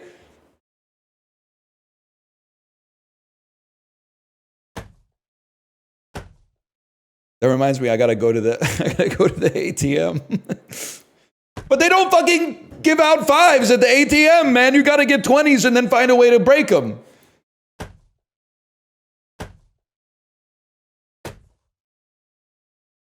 RBC does? Really? I gotta take a look, man. No, you can't have a 20. That's too much.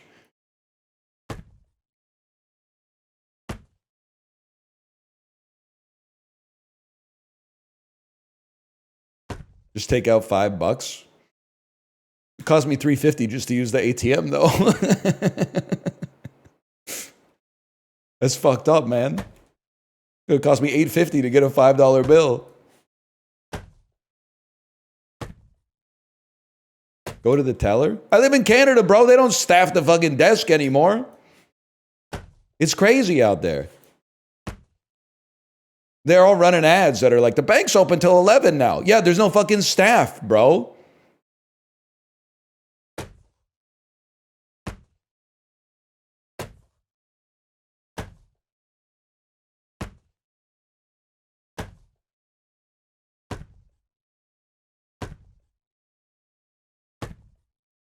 Come on, man. Come on. I guess you could do cash back at the grocery store. What the fuck?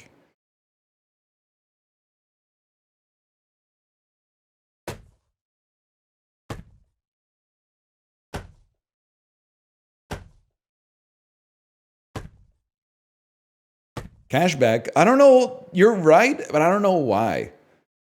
Cashback does feel like aura loss.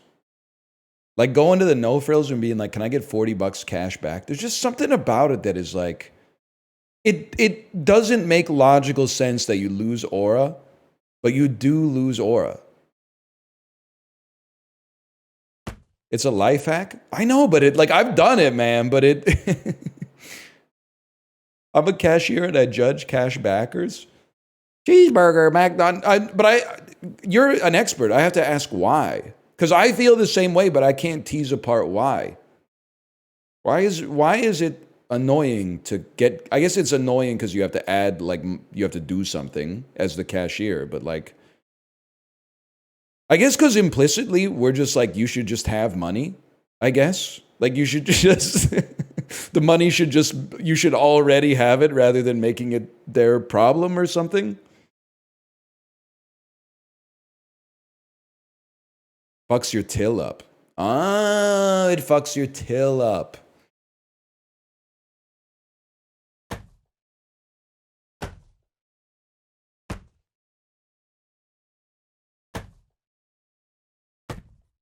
Till the room stinks.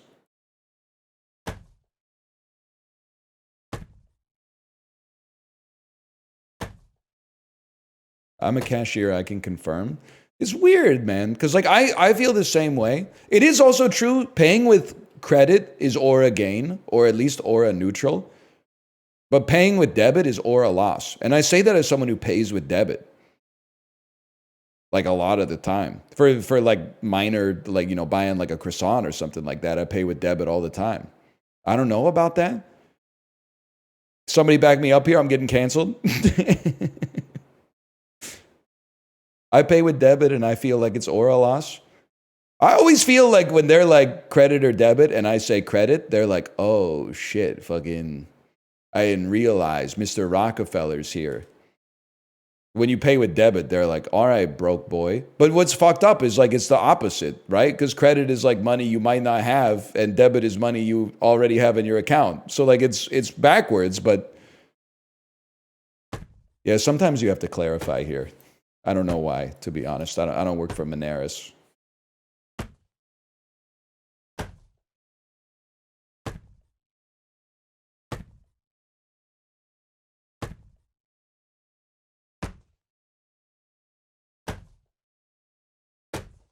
Shop loses money on credit card purchases. Yeah, that's why I'd be going to the Shoppers Drug Mart and putting it on the Visa.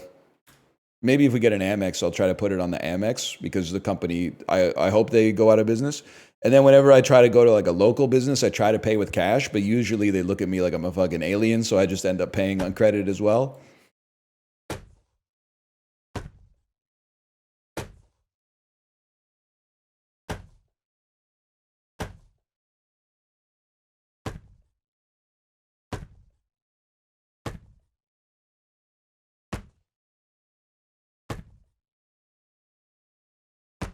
It's a Canadian thing. I work in America. I can always tell if someone's a Canadian tourist when they say credit or debit. I don't know if they do it anymore, but definitely like during my formative years of paying for stuff on a debit card, they would always ask credit or debit.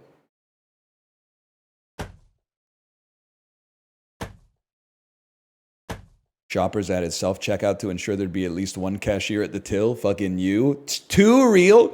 And don't even get me started. Kate, are you in the chat? You shouldn't have had to do this. This was fucked up. You go to the Daiso in fucking Lansdowne Center in Richmond, Ontario. The cashier is cash only. If you're paying by card, you have to go to the self-checkout. She had like 42 things in the bag. She had to scan 42 things, balance them precariously on the scale where if it ever goes off by like 0.5% of the expected weight, the fucking red alarm goes off. Insanity, man.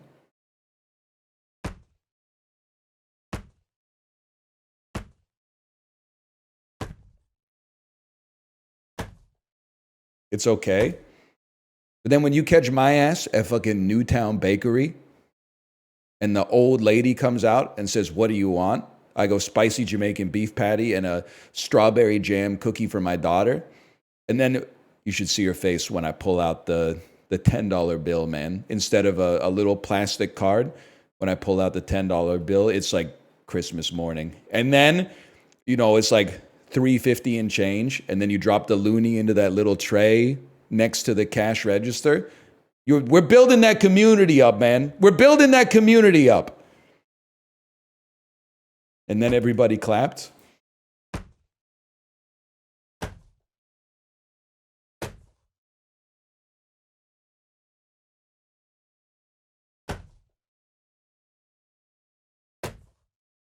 Any Dota tonight? I've been thinking about it. We're doing Jackbox in like 40 minutes for Justin's birthday.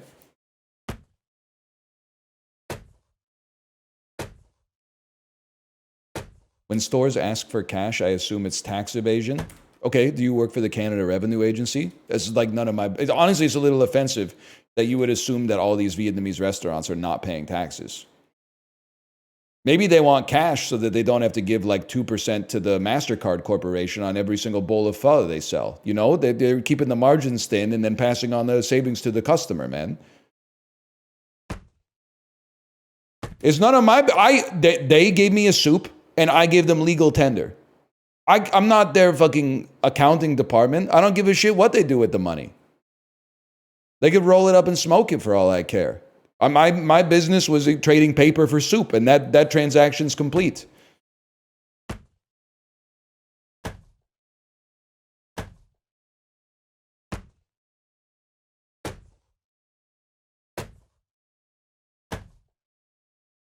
My favorite Chinese restaurant only takes cash or WeChat transfer. That's fucking funny. That's pretty fucking funny, to be honest.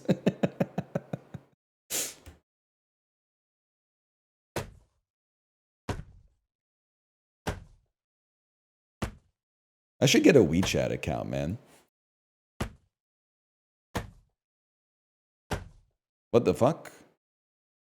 I really thought there was a chance. That was weakness from me. I thought there was a chance that was going to count, even though it's not even close to what it's supposed to look like.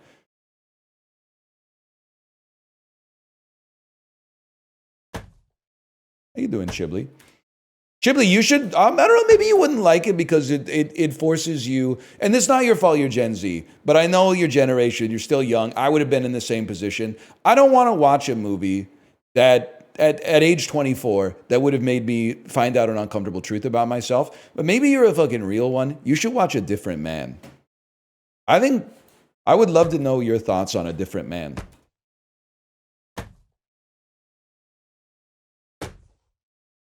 We'll look into this. I think it's a W film, yeah. Not the Robbie Williams one. We've been over this. It's a Paddington situation first. Should I watch Nickel Boys?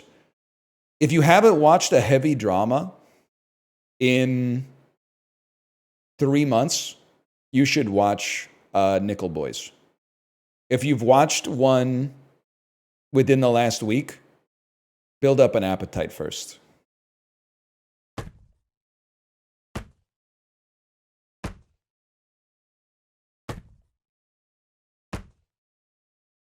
Can you give examples of other heavy dramas? I should not have watched Sing Sing and Nickel Boys within like 8 days of each other. That was not, that wasn't the right, that was like ordering like 2 different soups at the Thai restaurant. You don't need 2 different soups. You need a soup and like a rice or a noodle dish, and then maybe like a drink. You don't need 2 soups.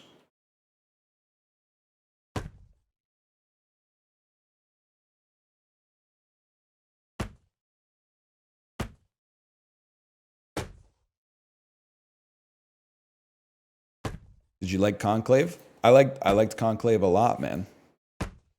I liked Conclave a lot.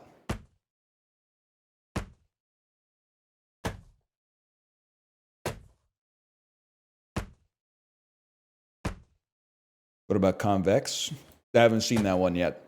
So that's the one where everybody but the Pope dies, right?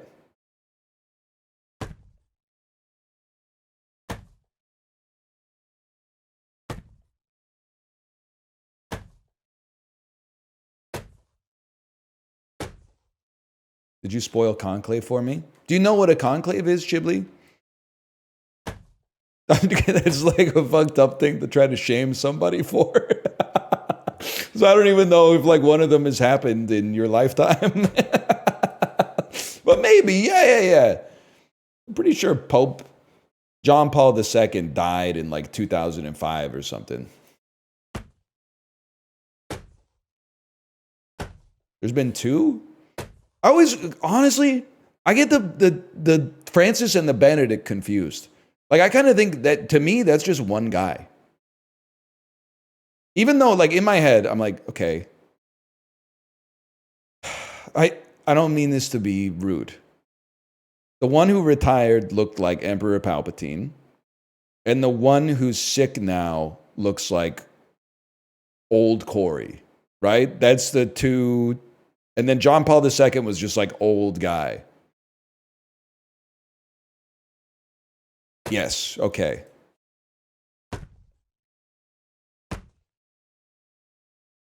Francis is the one who loves Undertale, okay.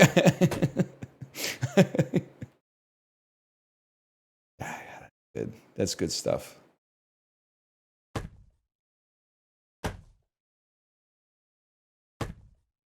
I don't want my Pope to get old. They should try something different, man. I don't know if anyone's ever thought of this. They should get like a young Pope. Like, what about like Maddie B. Raps? It's not, I guess they can't write it in, right? Like, you have to be a cardinal.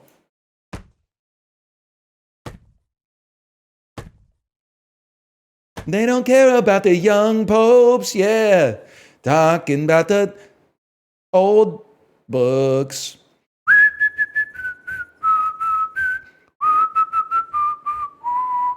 That would totally work. But we've got to get Peter, Bjorn, and John back together. This is their moment, man. This is their fucking moment. We don't care about the young popes.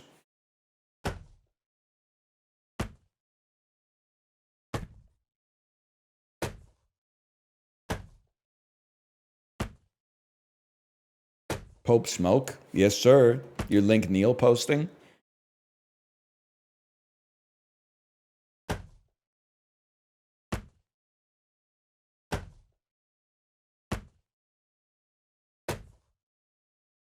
Bjorn hates John?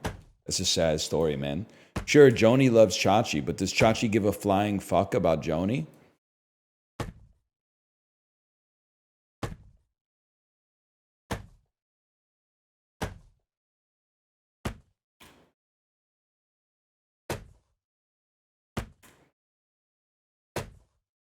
Should I watch Nora? Yeah, it's weird to say this. It's fun. It's not like a snooty Best Picture winner. It's fun. And it's not fun in like the Red Notice way where you're like, oh, you could just put it on.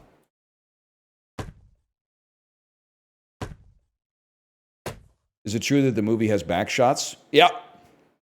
Back shots, girl on top,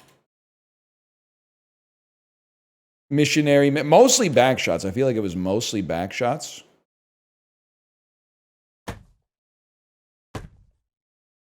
No, sorry, girl on top is Penelope Cruz, right? Little Pedro Almodovar joke for you. Should see it at some point.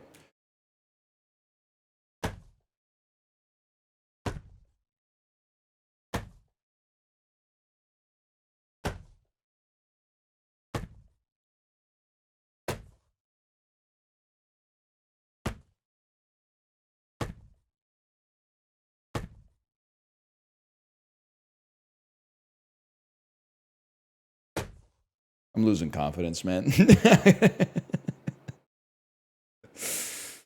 Ooh. Pardon me. Should I watch Conclave with my spouse? That's a fucking crazy question, man. Should I watch Conclave with my spouse? Yeah? I don't know why you would watch it alone if you had the option to watch it with your spouse. You're missing a piece of information. The one thing I will say, because I feel like for people who haven't seen it, I understand why the neutral observer was rooting for Honora over Conclave. Honora is fresh, and it's good. It's even great. It's fresh. It's hipper. It speaks to a younger crowd.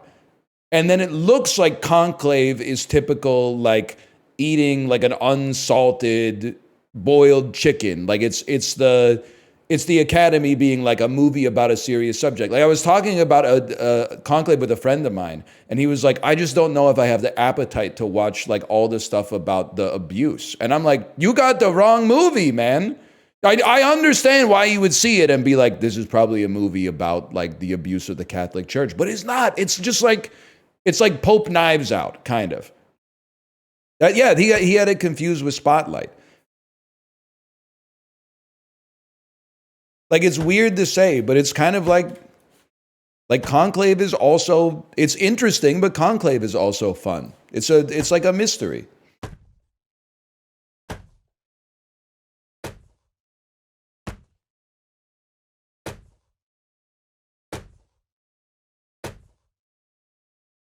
And it does look beautiful. It's a beautiful looking movie. Ghibli, I'm not gonna watch Uncle Boonme Who Remembers Past Lives on the bike, man. I don't. Your full foray into art house cinema, I think you gotta do it yourself, and that's fine. I encourage you to do so. On the bike, I gotta stay with like a real pain type. Like, it's a great movie, but it's not like, it's not experimental, I guess. Just like a good movie, man.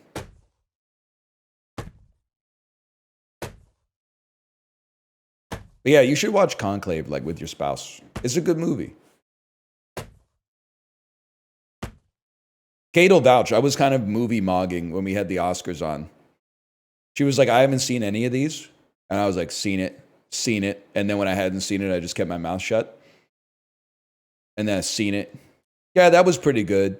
Yeah, that one's pretty good. That one wasn't that good, but he was really good in it.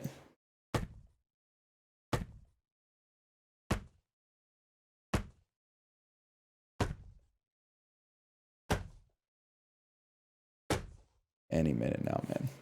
It was meant to be March Movie Madness, and I watched nothing. It's only March 3rd, bro. You got plenty of time. Also, it's hard for you to watch movies on the bike because you're like biking outside.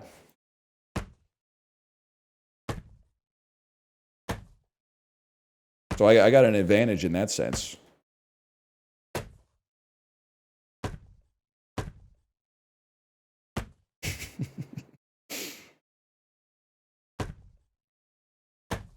Pulled out the iPad at the coffee shop. That's like extreme aura loss. Did you pay with debit? Did you get cash back? Watching a movie on your iPad at the cafe is fucking horrendous vibes, man.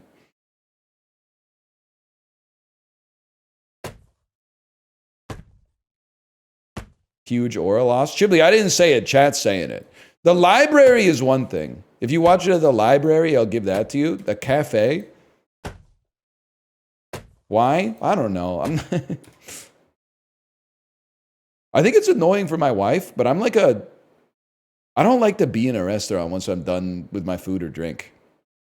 And like if I get a drink, I'm finishing the drink within like, I don't know, like less than 5 minutes for sure. Like we were at this restaurant on Saturday. We had pasta. It was delicious. It was so delicious that Kate and I said we should get a dessert. I was really looking forward to getting that matcha tiramisu, okay? Nobody came around to clear the plates, ask how anything was, say, hey, do you want to take a look at the dessert menu or whatever? Took 10, 15 minutes. I said, you know what? I'm sorry, I just can't sit here any longer. We got to go. So I put up my hand until someone came over and I said, can we get the bill in a couple of boxes? Went home and I had some ice cream out of my freezer. Like I'm not the type of fella that just simmers in a restaurant for like, 45 minutes after I finish eating. I'm telling you, we came up with the term like a week ago. It's like it's post-hunger clarity, post-meal clarity. After you eat, you're like, what the fuck am I doing here? I'm surrounded by other people that I don't know. Dinner for two was like $60. Like, I got shit to do at home. Let's go. Get out of here. I shouldn't debase myself in this place any longer. There's people waiting. We got to clear the table. We still got to drive home.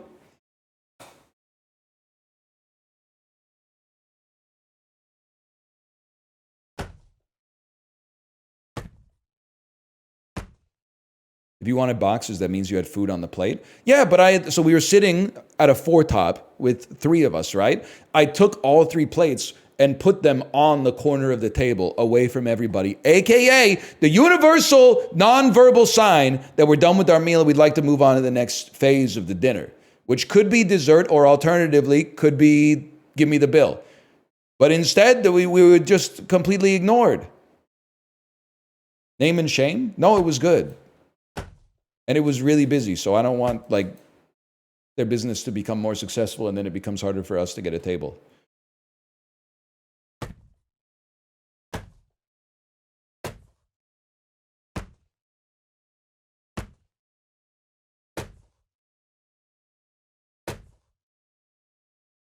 Food gatekeeping? No, it's more like I don't want to blow up their spot with a bunch of nerds who are like, hey, I'm here because I heard the service wasn't good like 3 weeks ago. If I was like, it's the best restaurant of all time, then I would be like, this is the name of the restaurant. So I'm always telling you guys to go to the white spot.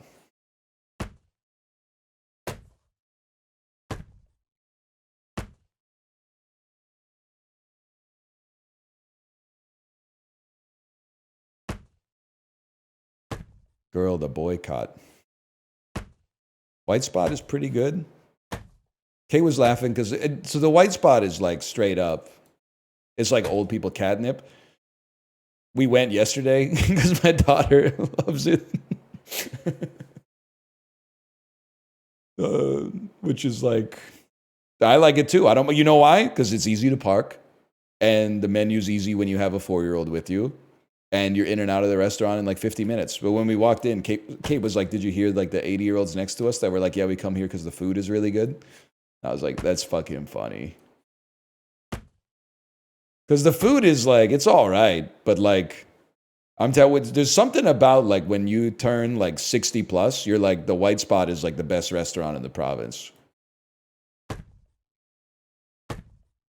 I'm only eating there ironically, man.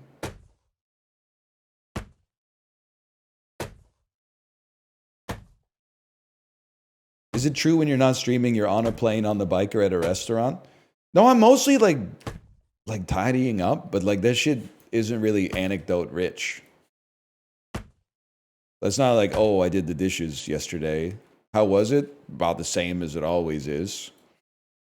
Don't you hate it when in the morning you put the yogurt container in the sink and you're like, I'll rinse that out tonight when I do the dishes. Then later you come back and you do the dishes and you're like, who the fuck put this yogurt container in there? They should have just rinsed it out when it was empty. And you're like, oh man, that was me. Yes, dude. So true. So true.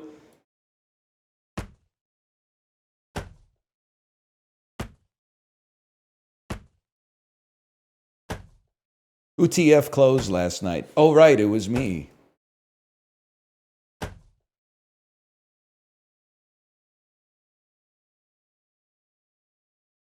More like later that week.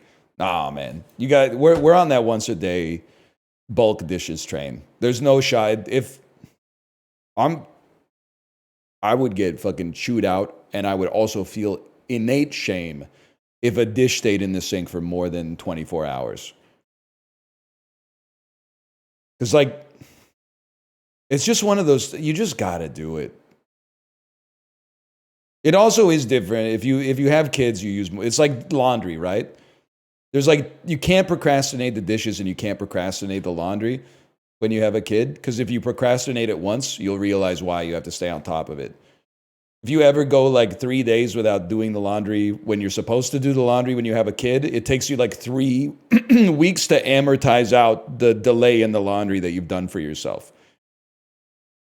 Because like I need her clothes to be washed so that she has clean clothes to wear to school. But then I have to wash my clothes. My wife has to wash her clothes. I also have to wash my gym clothes. And by the time we get to the end of that cycle, we like go back to the top again. So if you ever wait like 3 extra days to start the cycle, you end up with like, you know, you're pulling stuff out of the dryer to then move stuff from the washer to the dryer to put stuff in the washer. It's just you're on the laundry treadmill, man. And it's just like, it's miserable.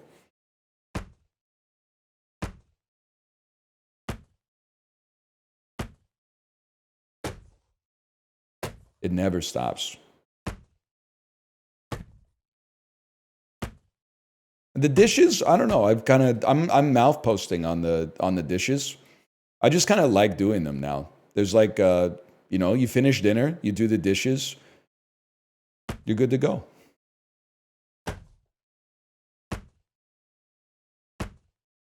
Don't take this the wrong way, but like stressing out about the dishes is a very 20s problem.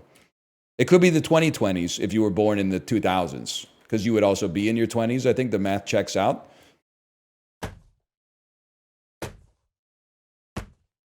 Well, let me just put it this way. You might say, like, that's not fair. But if I was talking to, like, someone my age and they were like, yeah, I just can't seem to get in the flow of doing the dishes, I would be like, man, you got to, like, lock the fuck in. Like, real life started, like, 5 years ago. You got to nut up on that one. I'm sorry. Like, what the fuck do you mean you can't... How much are you fucking eating, man? How many fucking banchan you got out for dinner? Like, I have sympathy for you if you're eating like 8 banchan for lunch, okay? That's it adds up at that point, but like you're a professional, man. You gotta at least be able to handle the dishes. 6 bomba-clad eggs. That's what I'm saying, man. And I'm not even talking about the pussy-clot English muffins in the toaster or whatever.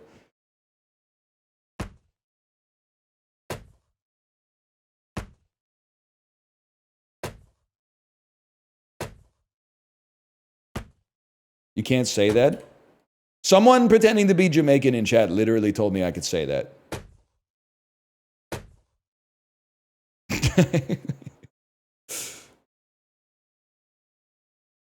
And I might be Jamaican.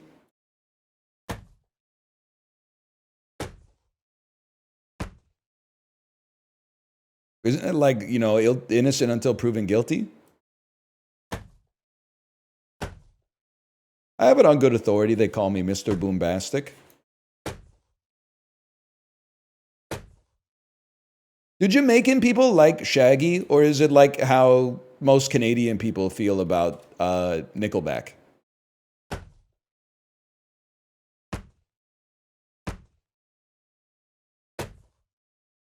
He's all right. He's okay. All right. He's pretty all right. Oh, he's pretty right wing. Shaggy's right wing. I want to see Shaggy at the fucking the RNC.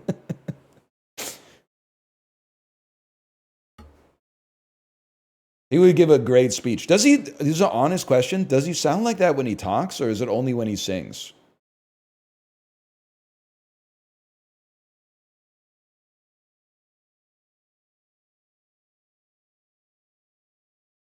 Only when he sings? It's a fake voice? That's so funny, man. I gotta say, I saw Shaggy on Disney Plus. He was playing the role of Sebastian in the live-action Little Mermaid play. I guess all plays are kind of live-action now that I think about it. And no disrespect to the pro, but it was straight fucking garbage. It was pure trash. That wasn't him? That was him. I'm not talking about the movie. I'm talking about the play.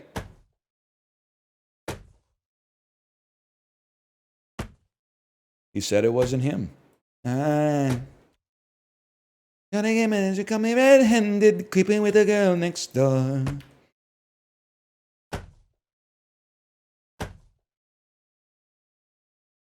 We need sips for that, though. Seeing is believing, so you better change your specs. So true. To be a true player, you have to know how to play. I don't know if that might be horrible. Sips does kill it, man. You can't do that? I can do it! I'm doing an impression of Shaggy, man.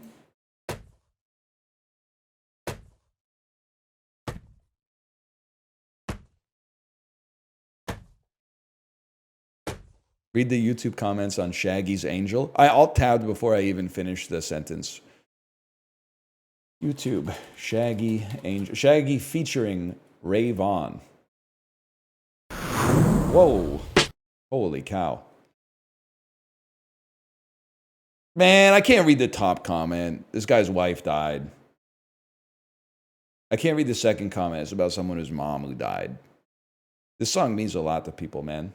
Let's be honest, this video was not recommended. You just have great taste in music. Life is one big party when you're still young, but who's gonna have your back when it's all done? That hits different now. So true, Mr. Christ Kid. Life is one big party when you're still young, but who's gonna have your back when it's all done? Words to live by. Yes, sir.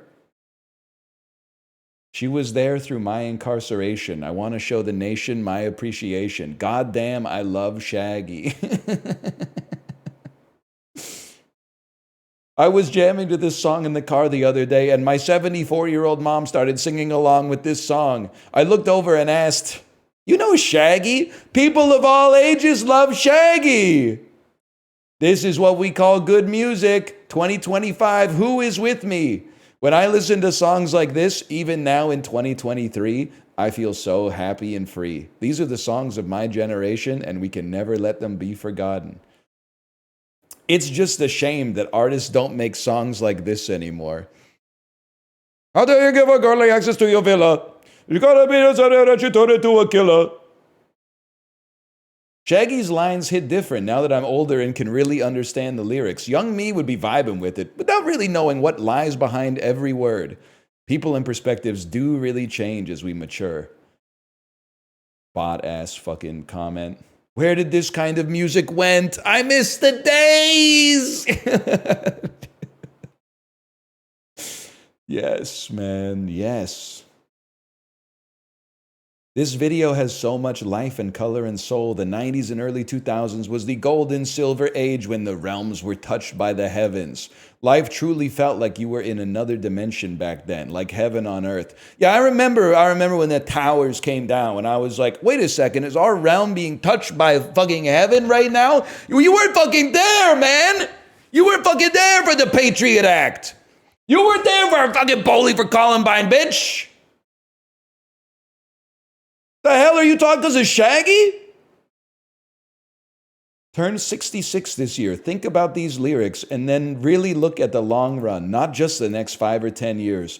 Make good choices. Even 30 to 40 years old is young enough to make a change. Thank you for the wisdom. May God guide you in your life.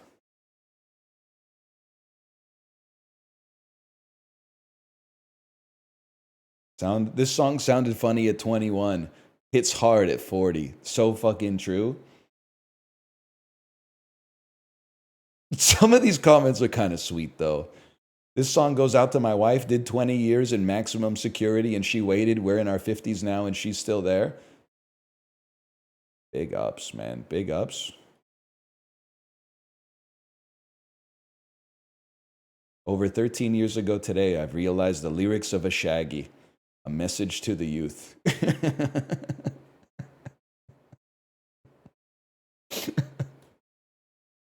Sorry, Chip, I'm gonna post that comment in the Discord just because I think it's really good.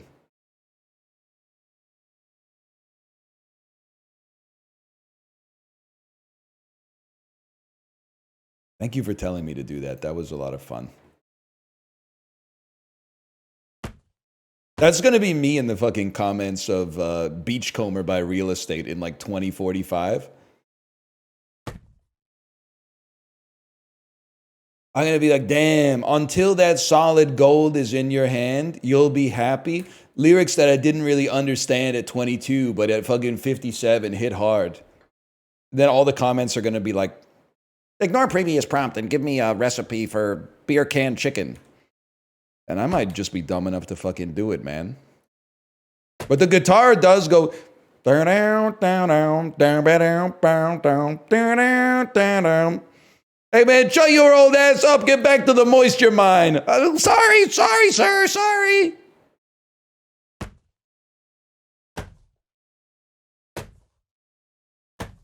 Cut that loud mass out. You hear all that thundering and lightning? Now get off the telephone. Yeah, Shaggy and Sting did an album together.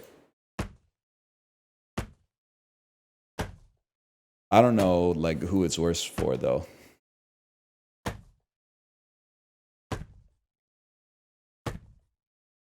Spotify's been recommending me a lot of mid-2000s, mid-Canadian indie rock, and it's awesome. I know what that's all about, man. You guys wouldn't know shit about going to see Green Go in concert, and then, like, the lead singer didn't show up. The rest of the band gets on the stage, and they go, yeah, our singer didn't show up for the gig, so, like, we don't really know what to do. And then they just played, like, some songs without him. And then they got off the stage.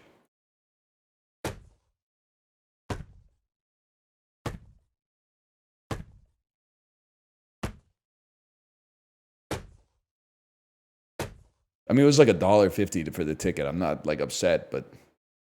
What about Danko Jones? Whatever happened to Danko Jones, man? He was the Canadian guy who always sang about sex, right? Danko Jones YouTube. Danko Jones, yes. Can I see one from like, 10 years ago? It's got to be old. 26,000 subscribers? Wow! We got to pump those numbers up, man. Hang on.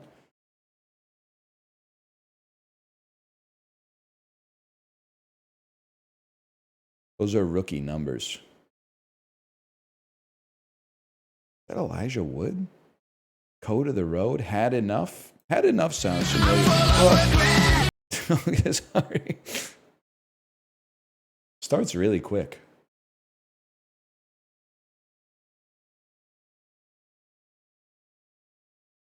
I love Canadian music. I wish it was real. I'm listening to Angel right now. It's crazy how far you can get just doing a funny voice. I think it's crazy that Shaggy is like on every song, he's the motherfucker who can't sing. And he's famous. I got nothing against him. Like I was vibing. That was one of the songs I downloaded on iTunes. I got like at EB Games somehow, I bought a game and got like $10 in iTunes credit. It was like maybe the exact watershed moment of when I went from like not listening, like listening to the radio and also like choosing my own music to listen to. So I remember two of the tracks that I got Angel by Shaggy and Rebellion Lies by the Arcade Fire. And I was like, I don't know, man. These songs are running like #1 and #2 on my personal playlist right now. It's kind of like it's a tough choice, man.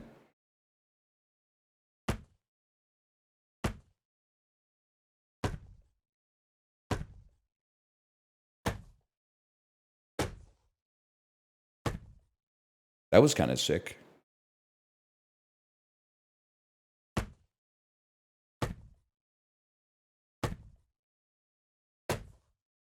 Yeah, Boards of Canada, sadly not Canadian, although like we would take them.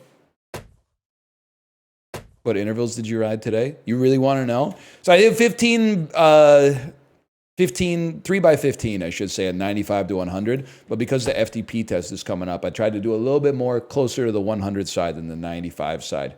8 minutes of zone 2 in between, and then 19 minutes of zone 2 to finish it off, just to round out the 90.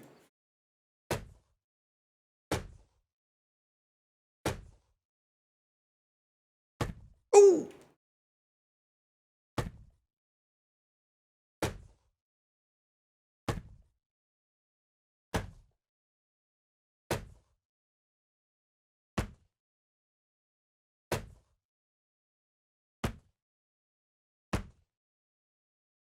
Any day now, man. No, I don't feel the bottle yet. We got a ways to go.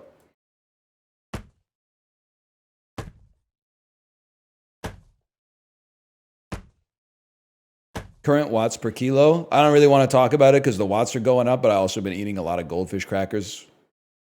So we might be at an equilibrium, but at the same time, I'm not like a professional cyclist. I'm just like a guy. So I'm trying not to like stress out about it too much, but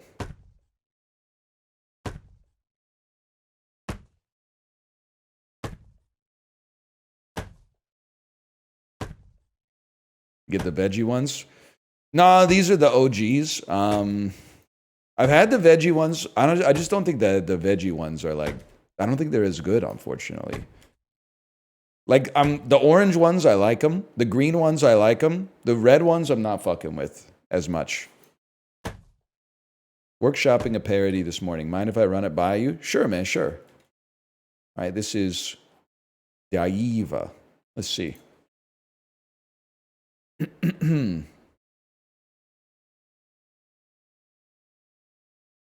You remember Big Sugar?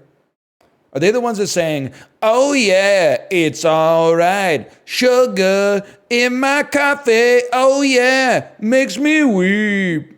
Is that them? Oh, they do it to the lights on, baby. Yeah, I know Big Sugar. Who sings Blown Wide Open? Is that Big Wreck? Okay, to the tune of Please, Please, Please by Sabrina Carpenter. And it's about being locked in a public restroom while having diarrhea and being embarrassed and not wanting people to hear you shit. It goes, pooping is one thing, but shitting's another. I beg you, don't embarrass me. I'm a little puckered. No, please, please. Oh, this might go harder if so I've heard Please, Please, Please, but I can't match the words to the tune that well. And I certainly can't hit the note that she hits when she says, please, please, please. I've heard it a few times. It's insane to me that whenever people like recommend a movie, they're always like, you should watch this fucking Taiwanese movie from 1982. It's 6 minutes long. It takes place like entirely within a McDonald's. And then when people recommend a song to me, they're like, you should listen to Sabrina Carpenter. There's not necessarily anything dishonest about these recommendations. It's an interesting contrast to note, okay?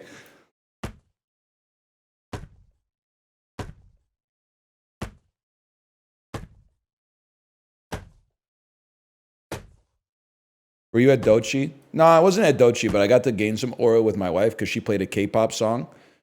And then she was like, I don't know who the American rapper is on this song. And I said, oh, that's Dochi. In my head, I was like 49% I'm going to say Doichi. But I didn't.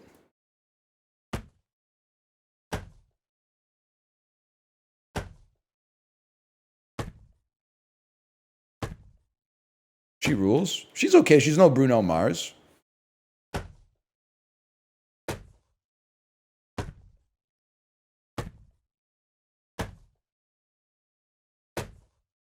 Can I say, I don't know if anybody else has been paying attention to this. I've really been enjoying seeing Fartmaster18 1 to 2 times per stream. Just type Fartmaster18 in the chat.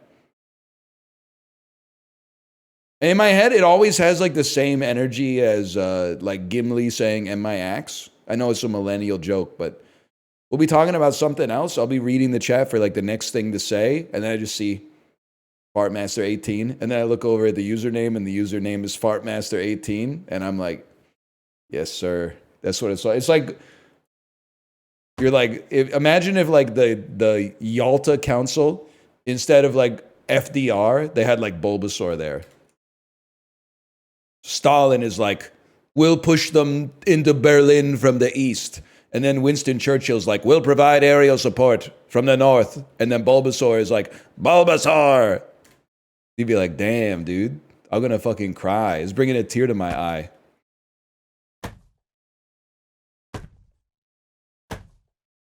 That's the Fartmaster 18 energy. And don't get it twisted. I am for it.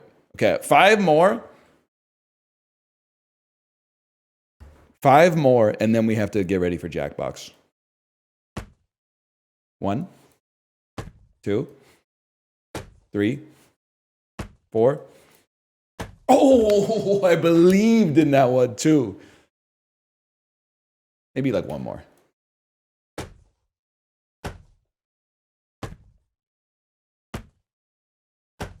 This is probably what dying is like, man. You're gonna be like, I can't die. No, I can't die. I figured it out. I just figured it out, man. I was thinking about it today. Isn't it crazy that like the most fucked up thing that will ever happen to you is probably like, for most of us, will be like the last thing that ever happens to us? Like, you can commiserate and relate on shared experiences about everything but dying, which is, at the end of the day, the fucking most relatable human experience. But unless there's an afterlife, you're never going to get to have the conversation that's like, oh yeah, like, it's like when you die and like everything goes bright for a second. Like, people won't, you can't have the conversation because you're dead. You know what I mean? Like, no, it's very rare to like have someone, and it's people are like, oh, I had like a bike accident when I was a kid and I was like dead for a little while and blah, blah. That's not, you're virtue signaling, to be honest. I don't think that's really what dying is like. Because the only way we could know is if someone was dead, and we can't talk to them because they're dead. So there's no, I personally take those stories with like a grain of salt. Because how do you know what dying is like, brother? You haven't fucking died yet because you're telling me the story. Like, it doesn't make sense to me. Anyway, I got to go pee before Jackbox. So I'll be right back.